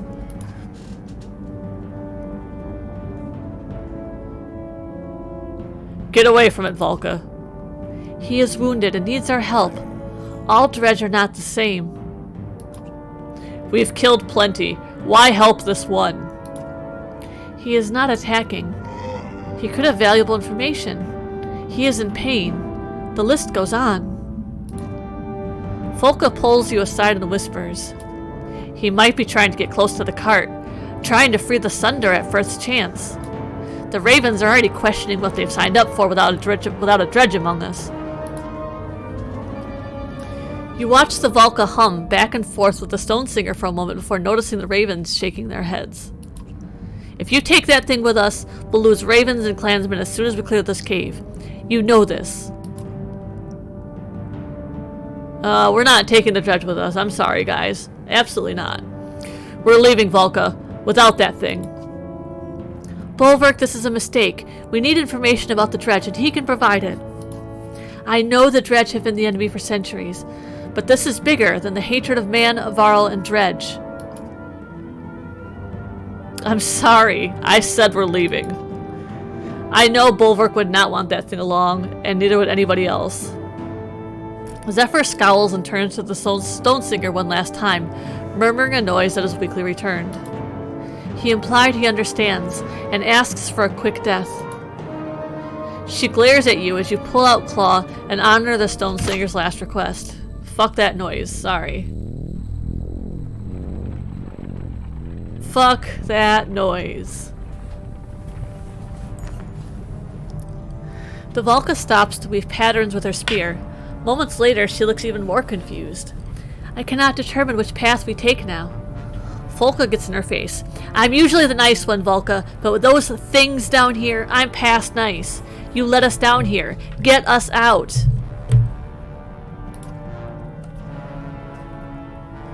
Zephyr holds up a hand. I don't mind choosing a path, but it will be pure luck if it leads us anywhere good.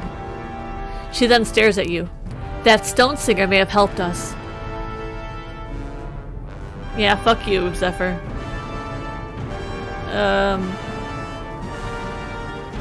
Travel upwards. Jesus, this music is intense all of a sudden. The passages angling upwards shift downward at times, but they tend to keep moving in the direction towards the surface. The caravan is impressed. Oh, good. Good. Everyone continues moving forward, the fear of the warped, twisted creatures fresh on their mind. You notice something strange about that light coming from the exit. It is not pure daylight. Keep going! The Volca shouts to everyone, then looks at you. Who knows what to expect north of the Wormscale Mountains now? Oh, shut up, Zephyr.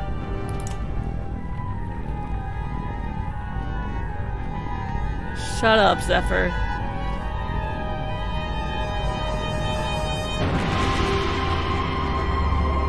That's a good question. What is this shit? Are we aliens now? Is there aliens now? Is it going sci-fi? Okay, now we're going back to Rook, I guess.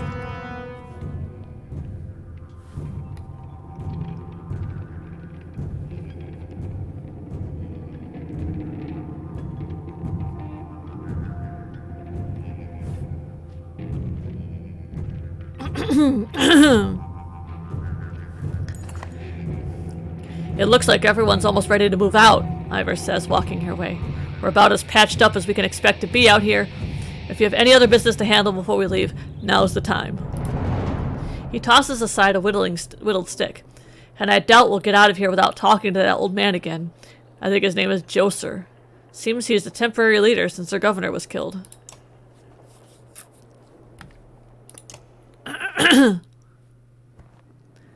So that's it. You're just gonna leave us to fend for ourselves? You know we're headed to Arborang. I've been very clear about that. But what if those dredge return? Or those flea-ridden horseborn? I'm not sure about the horseborn, but you can count on more dredge. But why? What are they after, Lundar? No, sorry. Why are they after Lundar?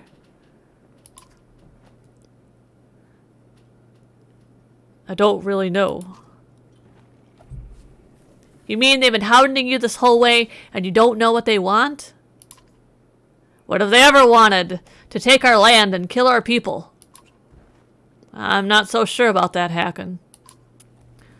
Why would they bring their women and children this time? It keeps them from having to go back to wherever they came from with the spoils. They killed us and moved right in. They've destroyed all the buildings they've come to, so that's not it. They're starving and desperate. Whatever the dredge fought for before, this is a different war. Hakon grumbles but says nothing. Joser fidgets. Does that mean you'll take us with you? You think about what he's asking.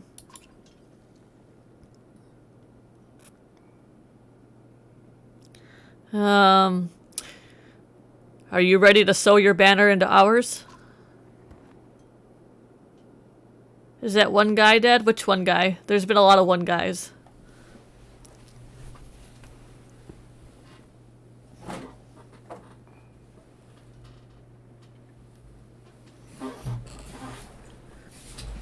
Consider it sewn. The people of Lundar, that means something. And you'll... Sorry. It's the last boss from the... unclear. So... He is, that was Bellower. He is in the casket that, what's his face? The other group is carrying with them. Apparently Juno, the mender from this group here, she tasked them with carrying, with taking Bellower's body, I guess, in this casket and dumping it in the deep reaches of the water. So that, I guess, nobody can get to it. But turns out that Juno is not necessarily Juno. Zephyr from the other group says that Juno is dead, and whoever it is that's telling us to do that is not Juno. So now there's some question about whether or not Juno is actually Juno, whether the thing that she's having the other group do is actually what we should be doing with Bellower, whether Bellower is dead. There's lots of questions without answers at the moment. So the answer is I'm not sure if the one guy is dead. He is in a casket, unconscious, or sleeping, or dead. With the other group right now. Consider it sewn. It's the people of Lundar that mean something, and you'll keep them alive better than I ever could. Great, then that's settled. Joe, sir, what can you tell us about the old wood? Is that where you're headed? With this many? When he sees you nod, his lips purse and move from side to side. Well, strange things happen in that place. It's a place where people go missing or come back happier than ever. Is it dangerous? You charged into a town under attack by Horseborn and Dredge. I'm not sure what you consider dangerous. I guess that means we'll find out. You agree and call for everyone to move out. Okay, let's talk to her real quick. Or him. Roek looks nervous as you approach. You choose your words carefully, remembering to talk slowly. Why did you attack the other Horseborn? Yeah, I agree, Exta. I wouldn't mind some answers or something to go on here. Because there's all these mysteries that without any really information for the player to draw any conclusion. We're just kind of along for the ride. His eyes dart around and he repeats your words silently, slowly, before preparing his response. Other like me? Wrong. Friend, no. You look at Oddleaf to see if she understands, but she only shakes her head a bit. Fight. Friend, no. Other, wrong. You fought them because they're not your friends? Roek squints while studying Oddleaf's mouth moving. Friend, no. I want to know about you and Deirdre. Deirdre? He whips his tail and stands taller, prouder. Deirdre, mate. Me, hers. Hers, mine. When food much, again. Strong, young for Deirdre and me. Oddleaf looks at you with arched eyebrows. A confident man, wanting to provide for a family. There's something attractive about that. Oh, Oddleaf, you two need to get a room finally. You clear your throat and look back at Roek. If you're going to join us, you have to follow orders. He doesn't seem to understand your words, but your tone makes him step back a pace. You are not in trouble, but we are a herd. Rook is our leader. Oddleaf points to you and speaks slowly. We follow orders from leader. You follow orders from leader.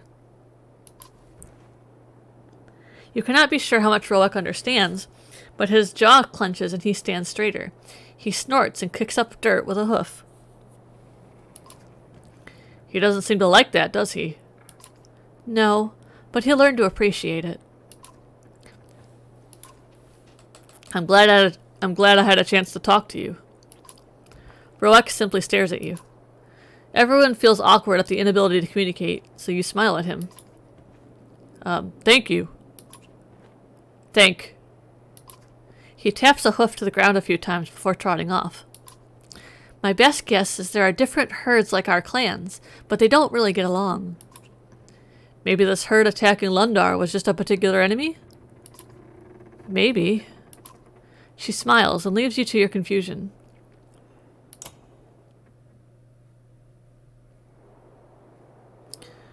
Okay, what are we looking like with this group? Are we wounded? No, actually, this group is full of people and also uninjured. That is delightful to see. We also have 23 days of supplies and great morale. Alright, I think we're ready to leave this place. I'm gonna go grab a drink real quick. I'll be right back. Hold, please.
Okay, I'm back, sorry. Let us progress. Let's see what Danger's Rook gets up to.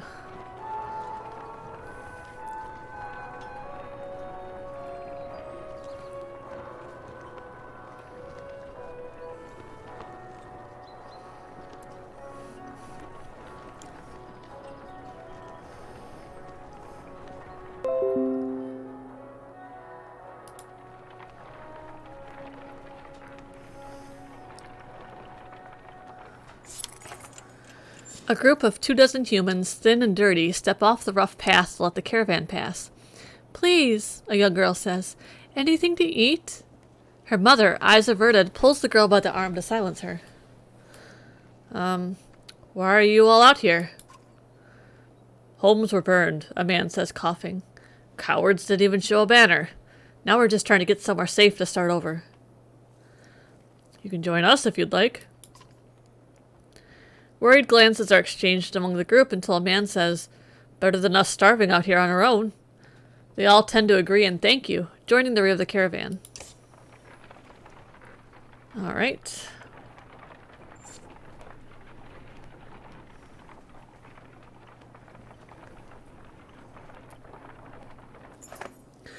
Whispers from the clansmen grow in volume with every step towards the colorfully daunting old wood. Nothing but game trails into this place, Ivor says. For this many people? I don't like it. He looks agitated, nervous. Glancing around, you notice the other Varl, and even the horseborn acting similarly. Tight places like this don't sit well with us, he says, watching you. No room to stand or swing, just another place I don't belong. Ivor's growing concern with feeling useless is somewhat puzzling, but you keep it to yourself. For all its majesty and storied past filled with legendary hunts, the dense foliage and spore-filled air of the old wood feels eerie.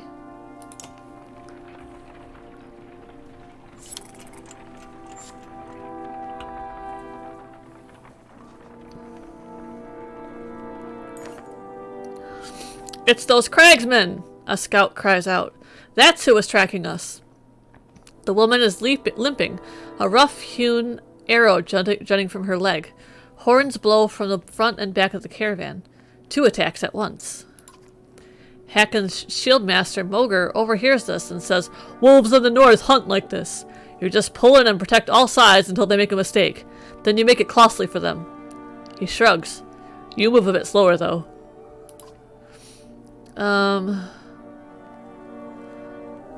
Let's slow down and tighten the caravan ranks. I like that idea. It's a game of patience now, the Varl says. If they stick with us, they'll expose themselves and we'll hit them hard.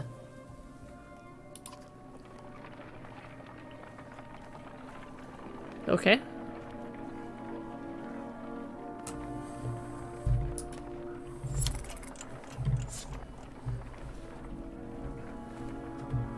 Oops.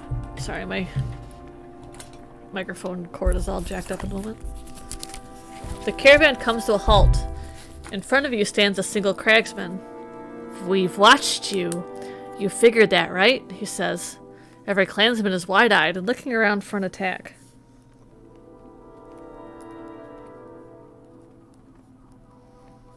Sorry.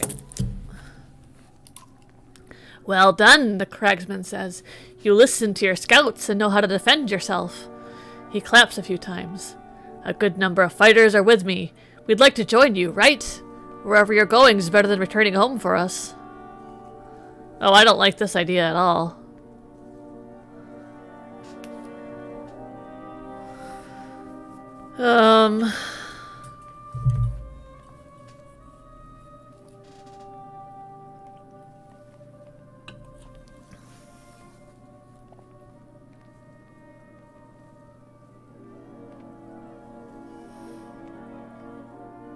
And if I say no?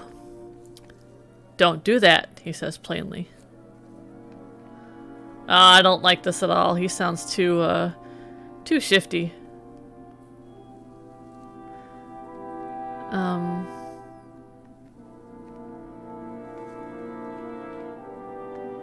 This could be like the crazy guy from before where they set him up as being crazy, but really they're the good guys. Let's do fine, but there better be no trouble. "We're a rough crowd, right? But we'll keep our distance," he says before whistling.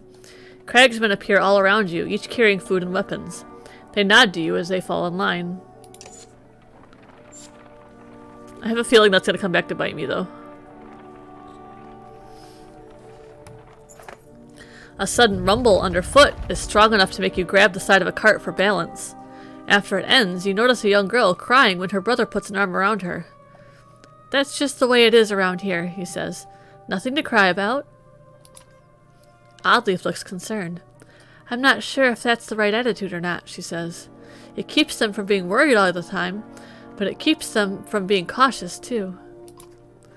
"What's the point in caution?" Ivor says. "Look around. If it is that massive serpent causing these quakes, it could be an arrow's range away and we'd never know it for all these trees."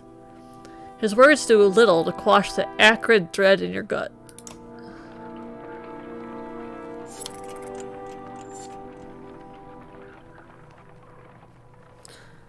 What is that? Etting? The faint smell of smoke goes unnoticed by many except you and a few others, including the horseborn. "It's coming from the south," Ivor says. "Eddingbecker, if the map is right. It'll take us some time to get there." Roek and Deirdre are unleashing strings of angry sounds and pointing to hoof prints leading south through the woods. Clansmen watch them with concern. What are the horseborn doing? Roek turns his back to you. Deirdre struggles to understand your words, finally saying, "Destroy." Your look of confusion brings Scathatch over. "This herd," he points at the hoof prints. "Enemy. Roek hates this word here. Triggercanthi?" You cannot understand the last word he said or the sounds afterwards. "Mean leader who want things, all things, ruined. Burned. Almost killed Roek, then meeting you." I guess let's see if we can help. While she doesn't understand your words, your movement towards the village prompts Deirdre to move forward quickly. Only Roek is able to slow her and keep her near the caravan. Your arrival through the smoke is unexpected by the hoofed pillagers. Some unite to hold you off, while others, smeared in blue war paint, flee into the surrounding woods. Alright. I mean, we gotta have Rook.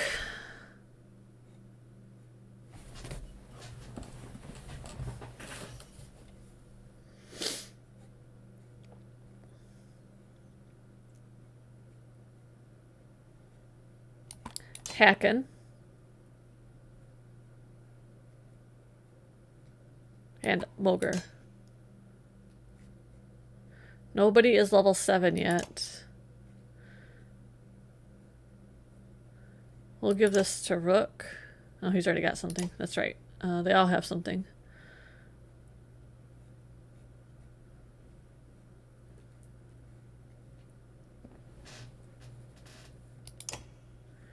We got some renown.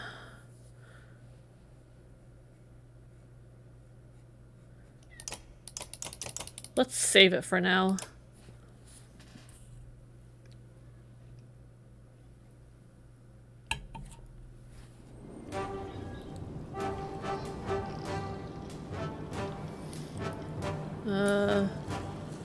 Let's split this up a bit. Oh, never mind, I can't change.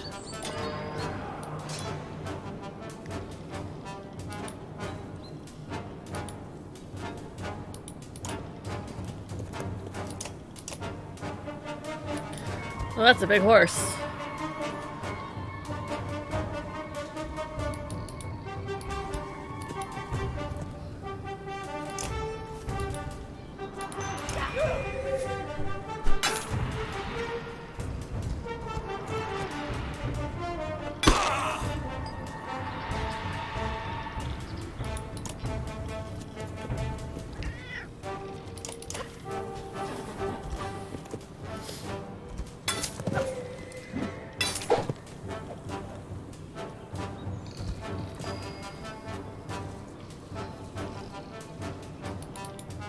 Okay.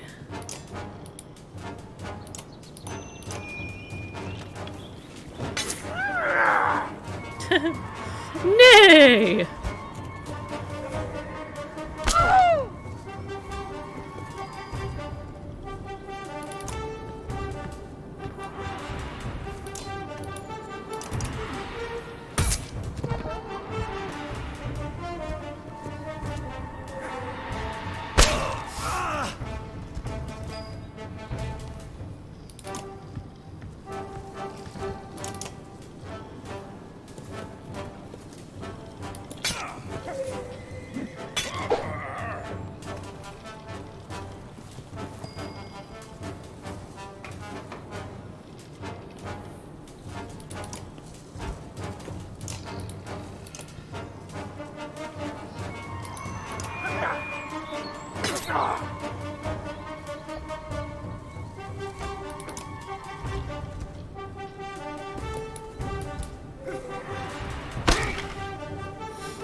This battle seems a lot easier than the other one.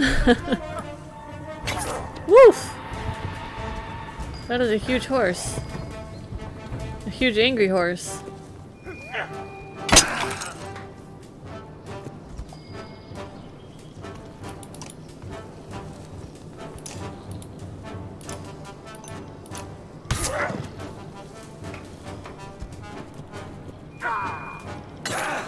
Woof! Okay, hold on.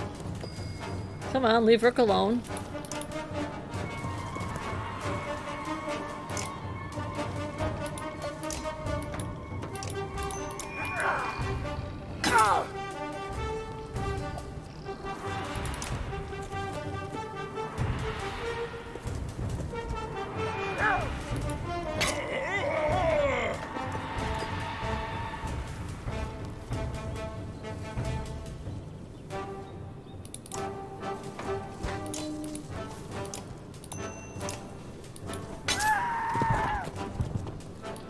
Oh, come on, really? Do we have to do this again?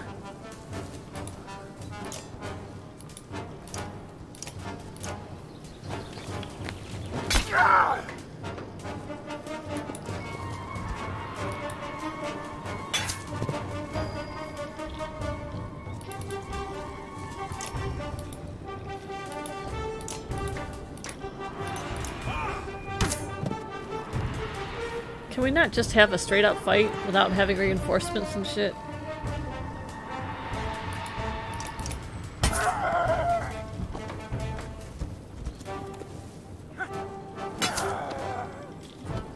Same. It's pretty. 100% agree with that.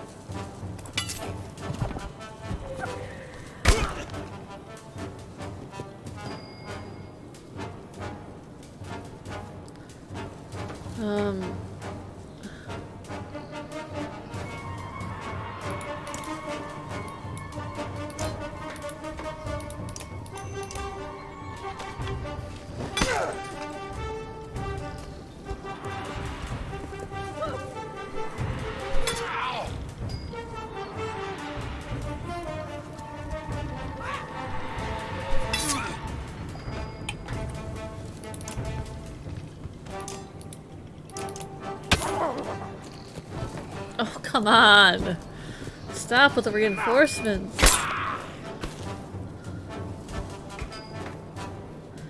How is this at all fair?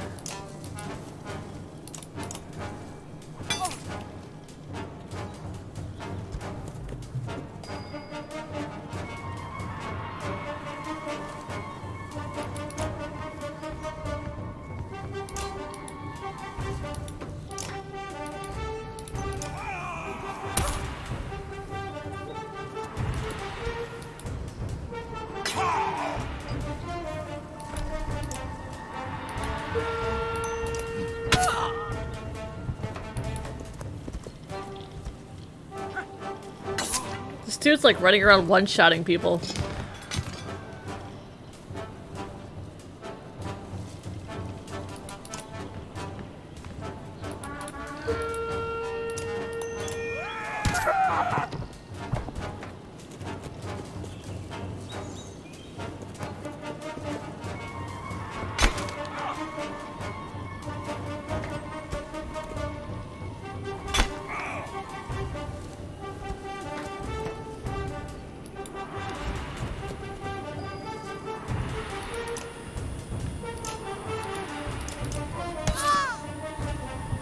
Really?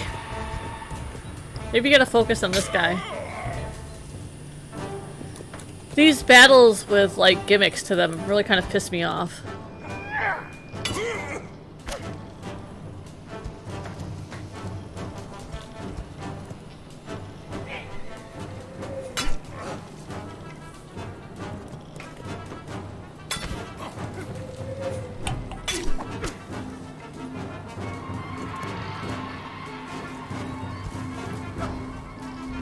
Well, that's a loss.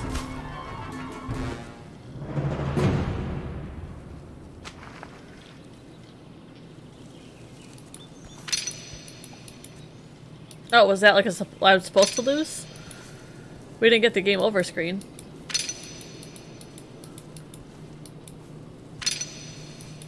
Oh, I guess we were supposed to lose. Maybe?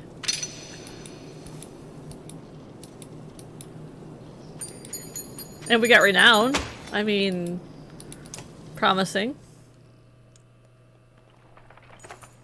The cries of villagers being trampled by the enemy or burning inside their homes echo in your mind as you retreat from Edinbecker beaten. Deirdre wails for the loss of her... Oh no! Deirdre wails for the loss of her mate Roek. The plundering horseborn appeared particularly keen on ending his life. What? It's like, you win, yeah. Oh no! Oh well, I mean I can't really... Oh, I can't really reload, I don't think.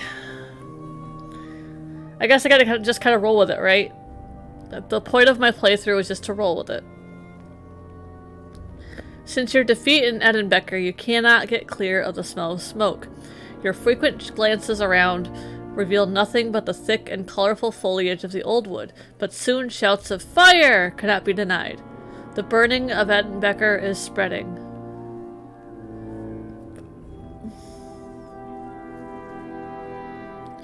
Stay calm and follow me.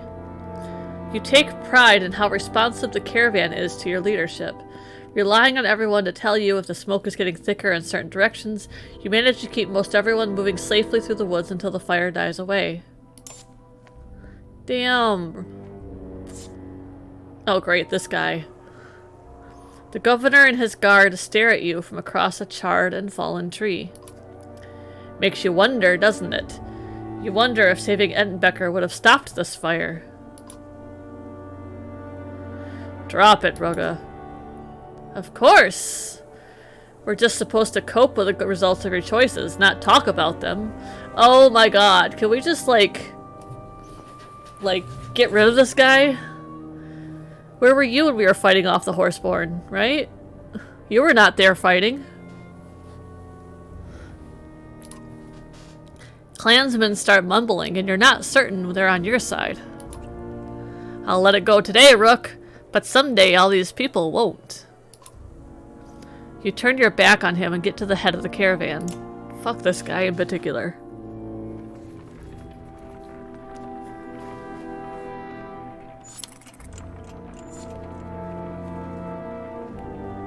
I'm sad that Roek died.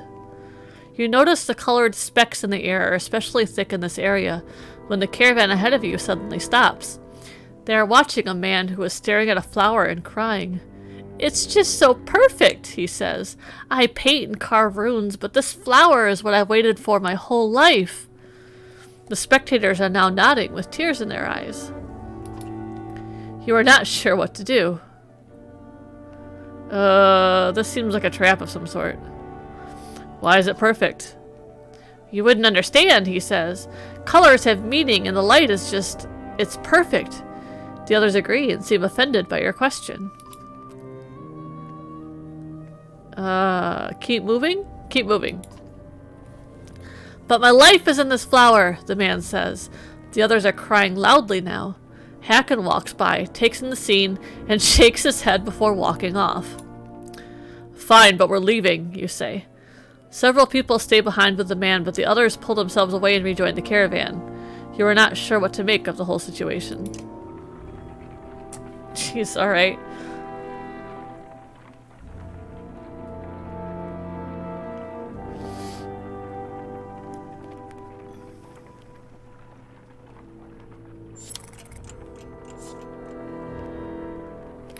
Okay, let's camp for a second.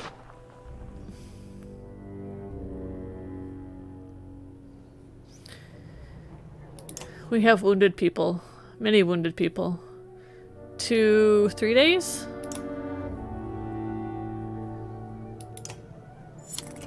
One, 2, 3. Okay, our morale is better.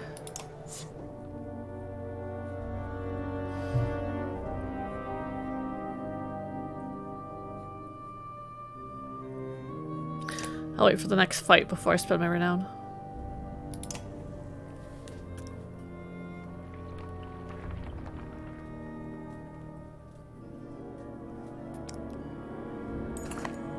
You duck under more branches and suddenly find yourself in the clearing of a proper village. The few people you see tend to scatter as you approach, and only the water and birds make any noise. Finally, a man approaches in robes, so badly torn it borders on embarrassing. His arms are covered in scratches, which are freely bleeding.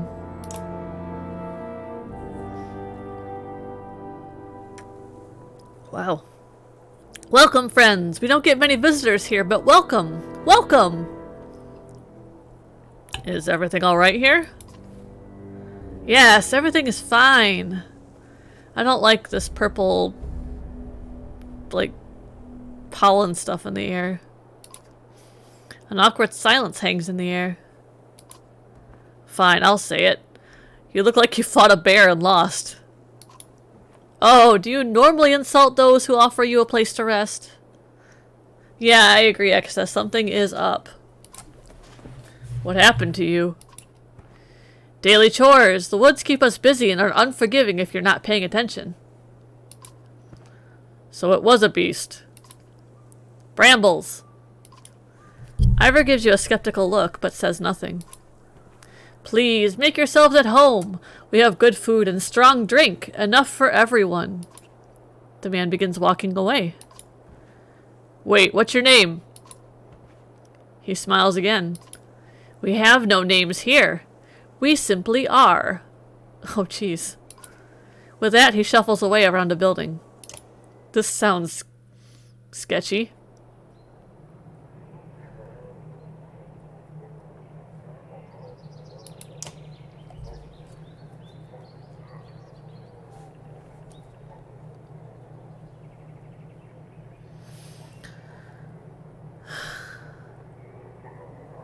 Yeah, very odd. Agreed.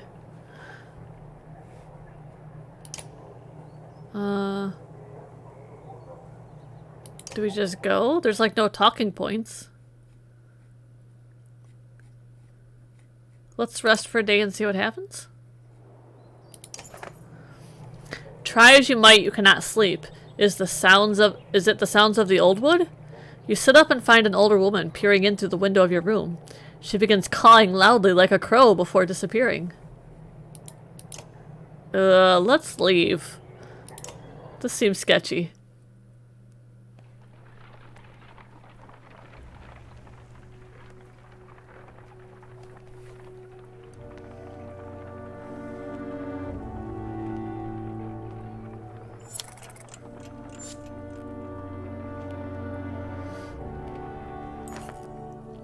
Game trail, one of the few gathered hunters says, looking at a beaten path of grass. No telling what we might find down it, but it'll fill some stomachs.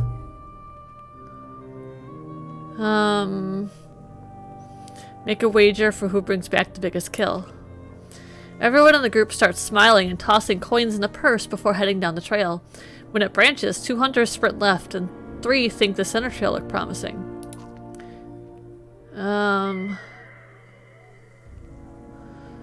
Search the ground for any clues.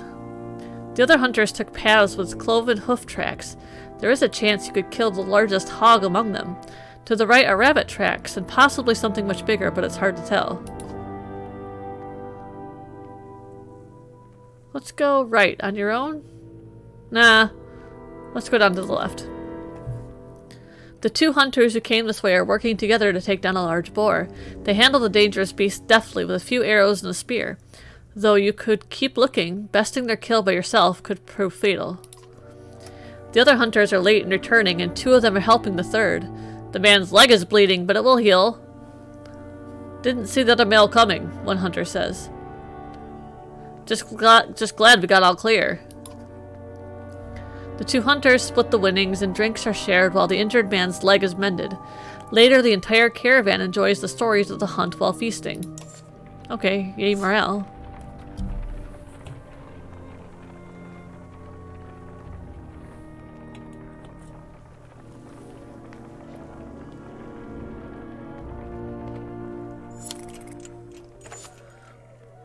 The previous strange village has everyone on edge. Frequent backward glances to see if the caravan is being followed results in a lack of attention to what is ahead. A brief rustle of leaves and the sounds of saplings cracking are the only warnings before bears and their cragsman masters attack. Okay.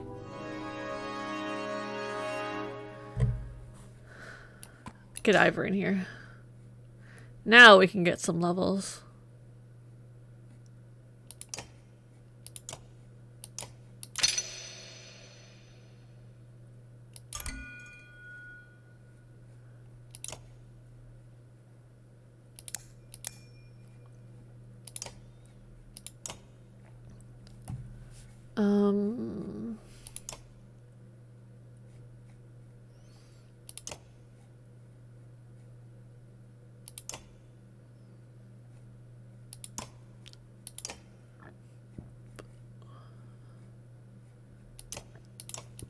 I guess this.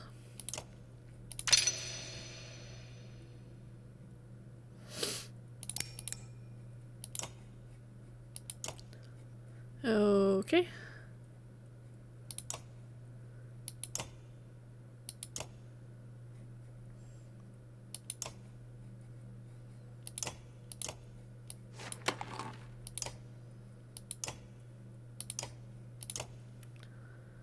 Were they shapeshifters? Unsure.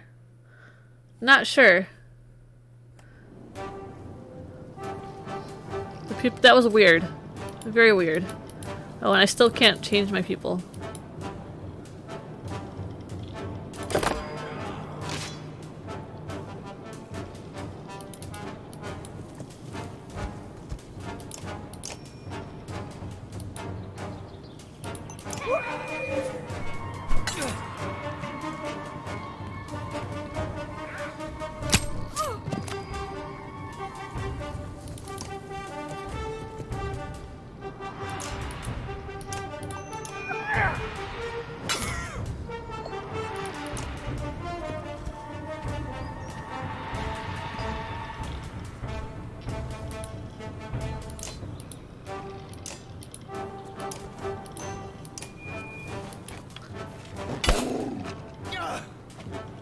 Okay.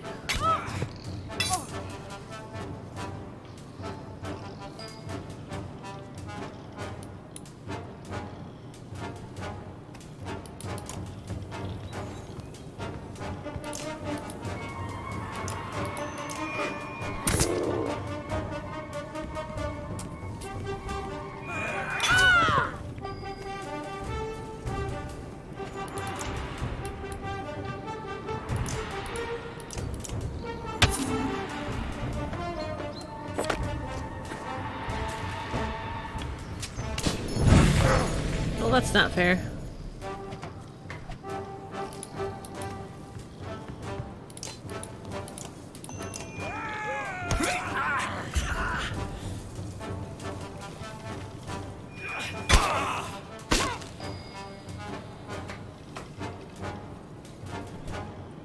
Let's get out of here. There we go.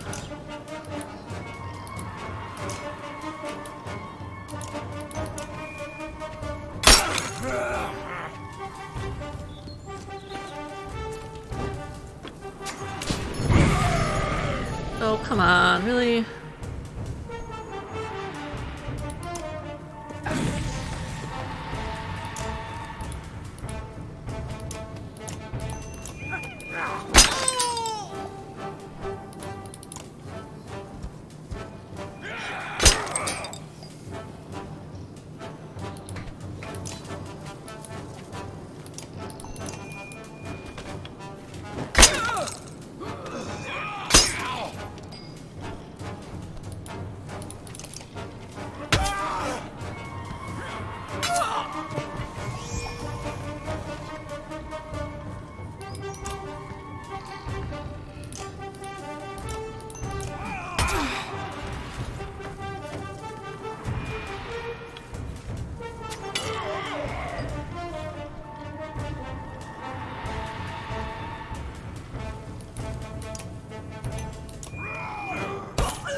A wounded cragsman pushes himself back against the base of a tree, looking like a cornered beast as you approach.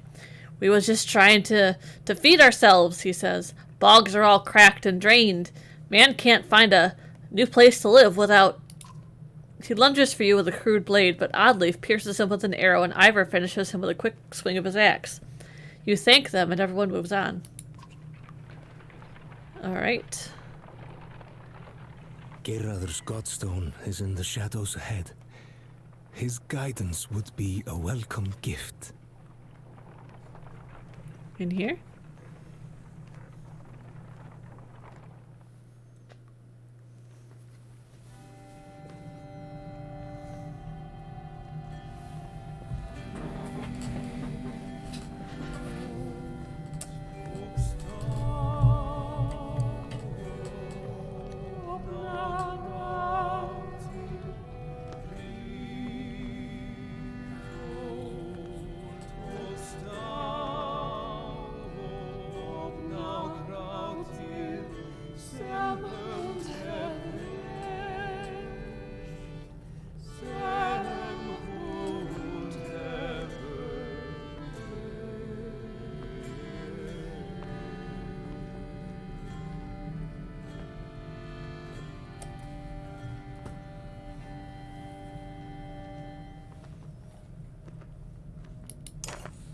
The sight of Gerador's godstone in the center of the old wood surprises almost everyone. The Eastway Road surely minimized this godstone's visitors, allowing lichen and ivy to encase it. Still, the surrounding area appears accommodating, except for the rather new and impassable rift in the ground just beyond the stone, and already your clansmen are sloughing off their packs. Let's inspect the godstone. Known as the god of wise counsel and direction, Gerador is accredited with all types of discoveries and good decisions. As you pull away large strands of ivy, Aleo reads aloud the tale inscribed. A young man came here 8 times in 8 days, seeking counsel on the matter of a young woman who had pricked his heart. On the 8th of these days, when the young man's voice had become hard with the weight of his unanswered prayers, Gerador cried aloud and saying to him, "She is not at my stone, fool boy. She lives where you sleep, sleeps where you sleep. She cannot love a man who is not there." As you think about the story, you discover a small nook in the stone. Inside is a lock of red hair tied with a sewn cloth. The clansmen go about the rituals of the godstone and are soon ready to move on, but up ahead others have decided to make camp. You stifle a yawn, but look forward to some rest. Alright.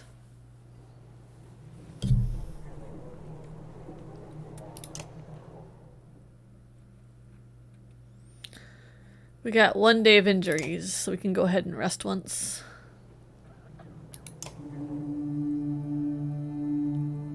You found another cricket. Oh no! You know who this is.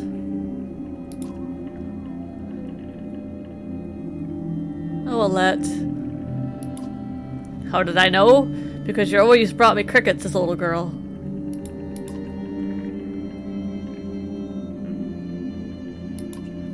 I know you're not here, Alette.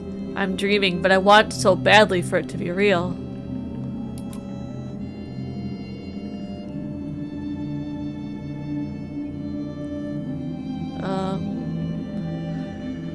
Oh, this hurts my heart, guys. I feel dead without you.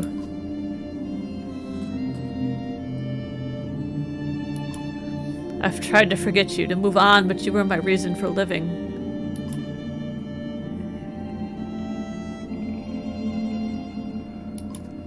I never told you this, but watching you grow from a little girl into a beautiful young woman, it was like a small gift every day. No. I hope you have found your mother.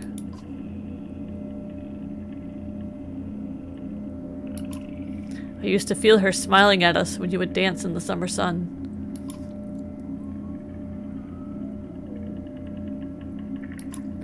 Knowing the two of you are together brings me peace. I'll try to make you both very proud.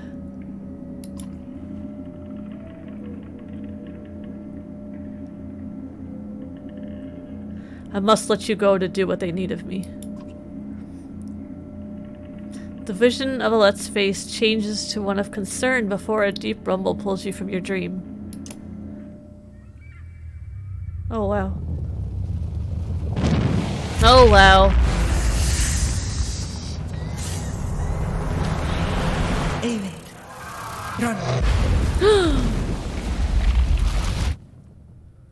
Shit! Wow.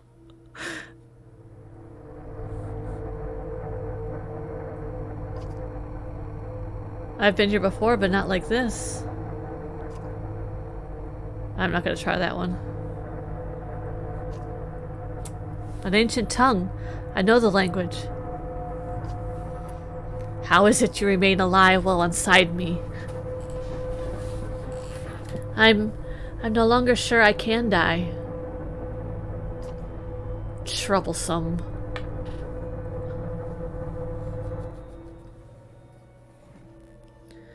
You've been hunting me. Such arrogance. I consume what parts of this world I can. But your use of a power that is rightfully mine is no longer tolerable. A memory enters your mind. You've spoken with this serpent once before.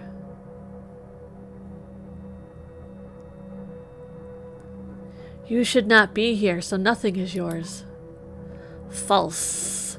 I am created by a god to become a god. It is you who should no longer be here. A mistake was made, but this is not your time. This is my only time. Because of you. Everything shakes violently.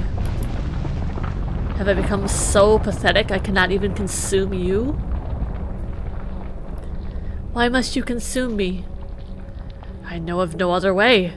Everything I seek is just behind your thin shell of flesh, yet something keeps me from it. And if I kept you from it long enough, would you starve?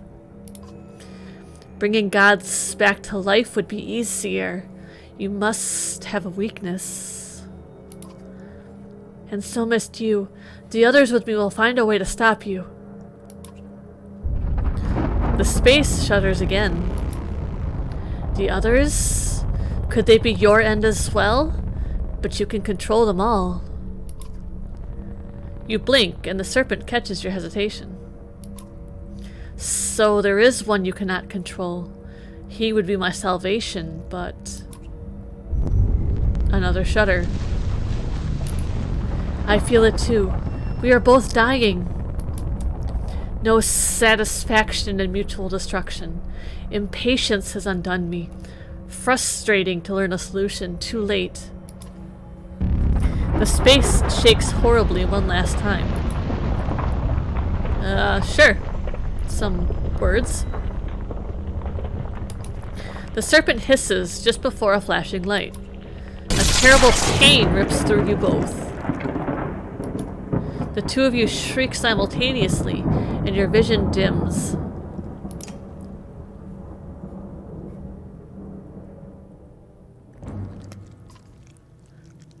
Who are... What happened? Hush, Juno, you're safe now. I'll always keep you safe. Ivan, what did you... How did you do this? Save your questions. We should get away from here. I've been here lurking, but I didn't know that Altair was reading this to me. Alright, Al. Have a good nap.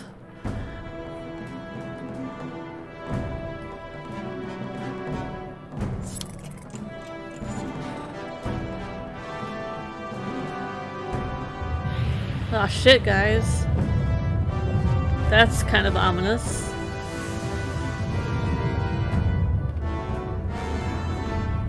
Oh, well... If you napped at work, I wouldn't tell anybody.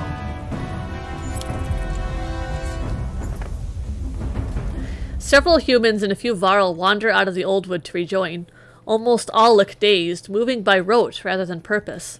Not much different than you and the scant few left of the caravan. Ivor pulls you aside.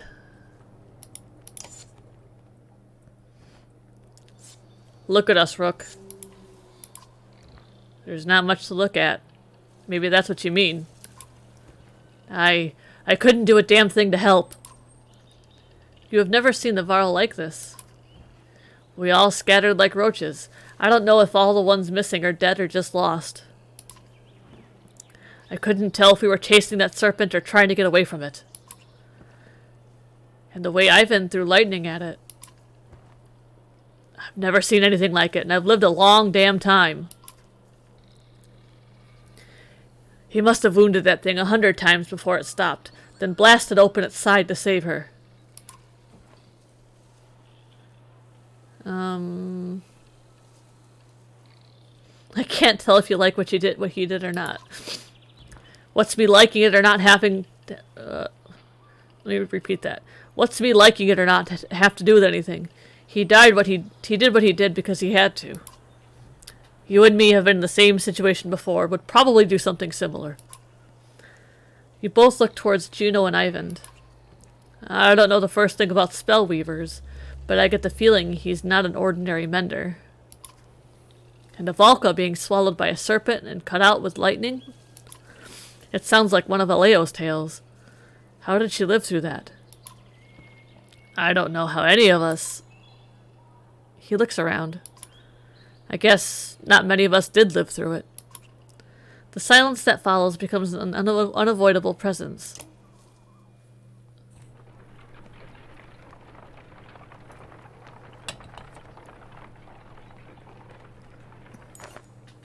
When Juno stands from the cart carrying her, clansmen recall old prayers or pull their children behind them. She takes in their frightened stares with grace, but beckons to Ivan to join her away from the caravan. The two menders are given privacy, but out of fear more than respect. Ivor shakes his horned head. I'm not sure where all this is leading, but these clansmen, what's left of them, aren't doing so good. I'll speak to the bigger families and try to calm them. While you're doing that, Ivor says, I'll see what I can find out from the menders. You find a few family leaders and do your best to assure them that things will calm down. Waterfalls, smashed towns, horseborn, and giant snakes, one father says. You got no clue what's coming. Others shout their agreements, but he calls for them to be quiet. Neither do any of us, and that's the truth.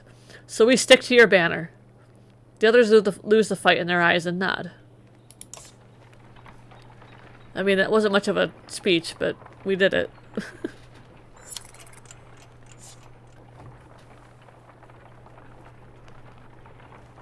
There are signs of recent fighting all around Fiskivik. But it might provide a meeting ground for all who scattered when the serpent struck.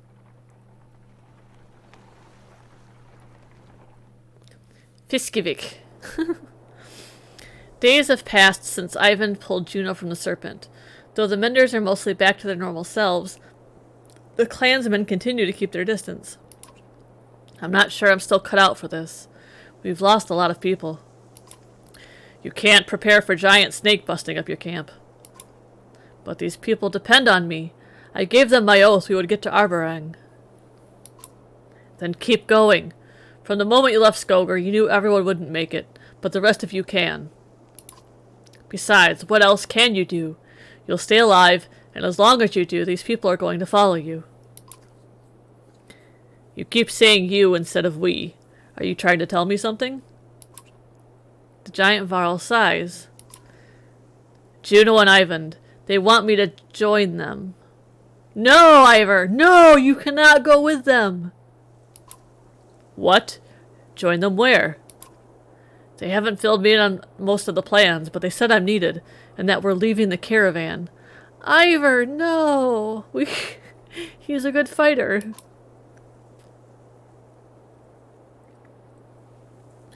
Leaving? All three of you? All three of us. Have you looked around lately? We lost almost half the damn caravan, and now you three want to leave too? I've seen who is left. A bunch of humans in Varl who depend on you and Hakon. Not me. But I wouldn't have made it this far without you. Then I've done my job. This isn't easy, but don't make it harder than it has to be. Before you can respond, Juno and Ivan arrive. Her hollow appearance catches you off guard. Ivor told you of our plans? What he could. What's this all about? We are no longer good for the caravan. Our presence not only scares the clansmen, but puts them in real danger. Beyond that, the serpent's attack has clarified our need to move quickly. Something we cannot do with all of you. But this caravan needs the three of you. I need you to I need you to help get these people to Arborang. That's not entirely true. We've been working on something Juno learned about at Garador's Godstone. That's right. Lend me your map. Confused, you hand your map to the Valka. She and Ivan hold it at the corners while tracing patterns with spear and staff. The map glows faintly, and loose threads from her cloak and his tunic snake through the aged material. The image pulses. It looks alive.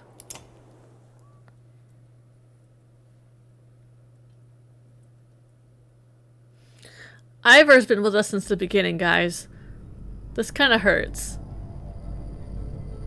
And by the beginning, I mean the beginning, like, of the first game. What is this? Oh, this is the shadow, right? The darkness that they're talking about?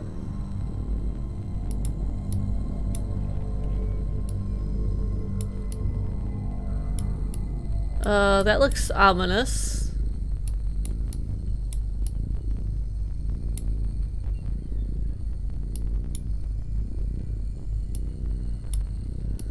So where are we again?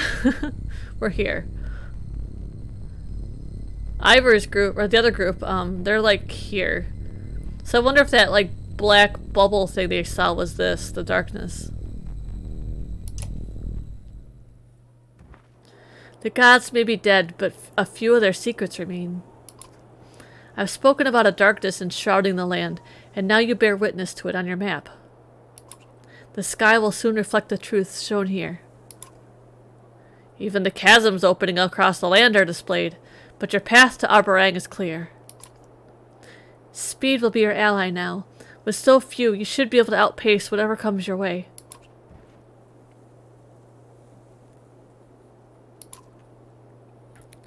You consider what to say. I still don't understand why you need Ivar. A one-armed Varl brings good luck. You shake your head but refuse to look at the Varl. Ivar's strength and resolve will be necessary for us in the days ahead. It's the same resolve you use daily, and you will have Hakon and the remaining Varl with you for strength. But Ivar's my friend. I mean, I know that sounds pathetic given what's going on around us and how much, you know, all the fighting we've been doing, but Ivar's my friend. I don't want him to go. Ivar exhales loudly, like he's releasing a breath he has held in for ages. In all my years, I've never had another friend than you. Oh, guys. I doubt that will ever change, even if I live another century or two. And it sure won't change with distance. Understand? Oh. Ivar, you're hurting my heart.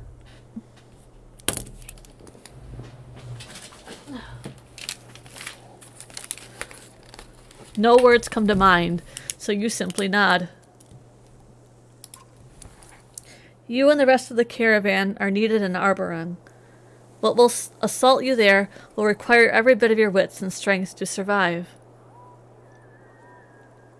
Uh-oh, Arborang kind of sounds like the end game, huh? And even then you will perish if we do not succeed. How will I know if you succeed? You'll know, because you'll still be alive. You must get to the capital. You must stay alive. No matter what occurs, hold out as long as you can. Hold on until the darkness breaks. Silence follows her words. You keep saying a darkness, but what is it? Juno stares at you. Your concern about the darkness starts to fade until Ivan touches her shoulder. The darkness is a mistake. A part of this world never meant for you, or us, or anyone alive today. Then why is it here? Because Ivan, that's enough. Oh, no. Did Ivan release the darkness? The Valka look at you, and for a moment her hard-eyed expression cracks. We're trying to do what we have to do. You notice her spear moving ever so slightly before your mind moves to other things. Oh, she's like forcing us to, compelling us to. What can I expect in Arborang? I wish I could promise you nothing but safety, but Arborang will be the refuge for so many. Clans will vie for power the way they always do, even in the face of destruction. Remember, you are a Sunderslayer. Your reputation will help you a great deal. That doesn't really put me at ease. Just use what you've learned on this journey to keep the others alive. Well, I guess that's it, guys. I should get the clan ready and head up the coast and west to Arborang. If you were anyone else, I'd stick around to help, but there's no one alive better suited to take care of these folks. You look at the giant Varl who has been with you through so much. Till we see each other again, then? Aww. This is breaking my heart again. This game, more than the first one, is kind of good at tugging at my heartstrings. Depends on where we're going. I might like it there better than being around you. The two of you smile. Oh, and Rook, do everyone a favor. Clean yourself up. Depths, you're about to see your king. Looking down at your clothes and hands, you actually laugh and concede the point. Be well, Rook. You as well, Ivan. Ivor and Ivan find a small fishing skiff. The once clear water of the Fiska Bay is turning green and foul as the Varl hauls the vessel toward the receding tide. I'm sorry for the hardship that has become your life. Oh, jeez. Though it probably means little to hear it from me, you've done a great work in making this far. Continue to push hard for the capital. With luck, my small force will face and defeat the darkness before it reaches you. I hope our efforts will not be in vain. Then I hope luck is with you as well. Take care of Ivor. The Valka give you a small smile before following the other two. You turn to the caravan. Everyone on your feet! We're pushing to Arborang.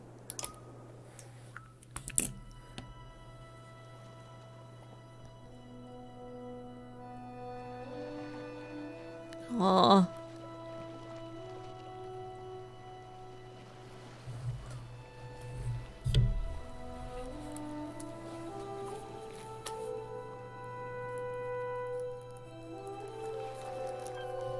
I like that as a wallpaper. The fetters will burst.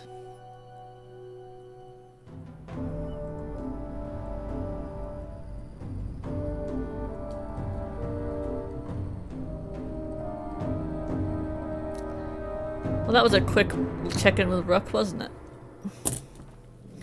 A ways from the woodcutter camp where you found rest for the ravens, Folka joins you as you stare into the woods. Don't tell me you're fine when you're not. You're still having those damn dreams. You growl, feeling less like talking than ever, but knowing the Shield Maiden won't let it drop. I keep seeing Dredge in different ways. We're eating together, then they're gone. Once I was teaching them to fight, and they respected me. It's not me, but it feels like me. Folka watches you, listening closely. In the dreams I feel ancient, strong, but then the Dredge disappear and I feel... What? Sad. Like an emptiness. Loneliness? Well, I happen to know all about loneliness among company. When you don't laugh, she just shrugs it off. It's just strange that you're feeling kinship towards Dredge. Maybe that stone singer in the tunnel could have been made to explain some of it. Oh, will everybody stop lecturing me for not bringing the stone singer along with us? That would just get the Fane Valka involved. Zephyr will get involved regardless. If this map's right, we'll hit Old Fort and be at the Valka Tower in Manahar soon. She'll have plenty to say there. And besides, who else knows anything about that darkness about to swallow us?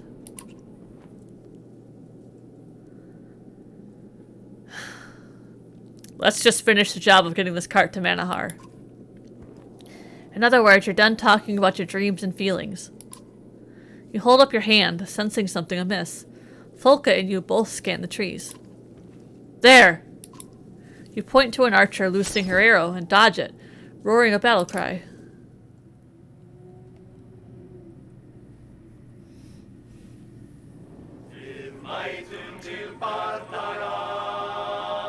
Wow, just us two?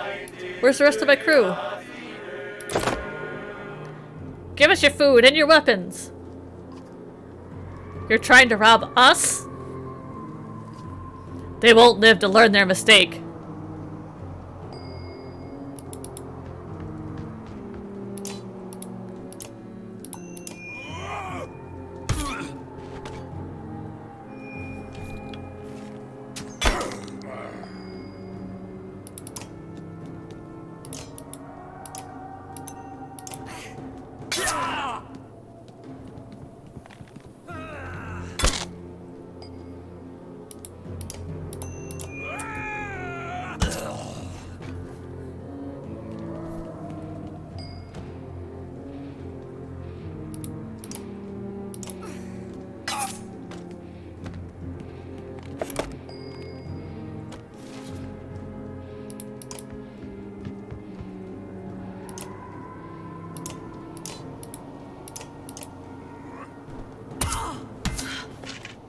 Oh, damn.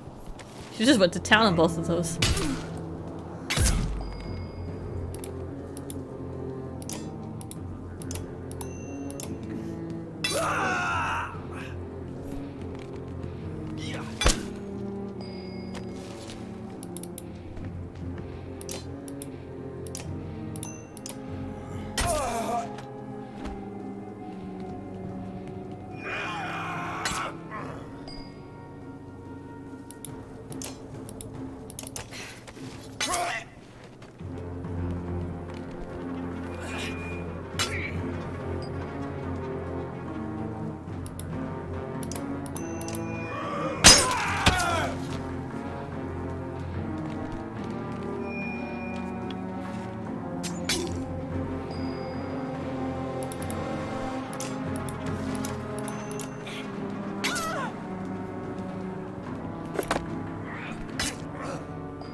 Well, this is hardly fair.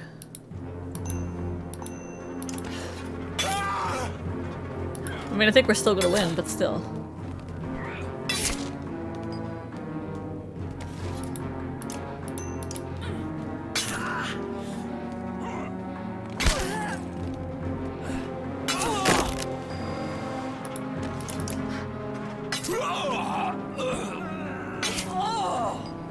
I think.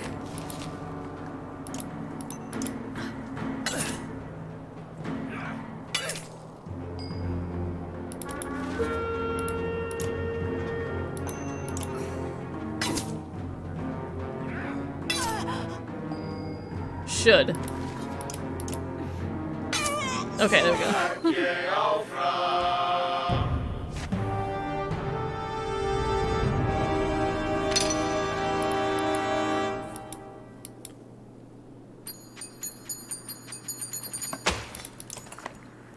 One of the attackers is trying to hold together a wound across the stomach. He whimpers as you approach. "Who sent you?" you growl. We escaped. They left for Arborang. Left us in Galar. Prisoners. No food. We were starving. You end his life quickly before returning to camp with Folka. It seems like every fight every fight is a struggle. Yeah, I agree. I agree. Alright, this seems like a good stopping point considering everything that was happened. And my god, has a lot of things happened this episode. So, I think we're closing in on the ending. Things are starting to kind of ramp up. So I don't think we'll get to it next time, but maybe. I'll have Banner Saga 3 ready to go if we do finish next time.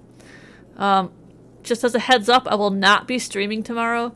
I have a Thanksgiving work thing to attend tomorrow, so unfortunately we will not play more Banner Saga this week.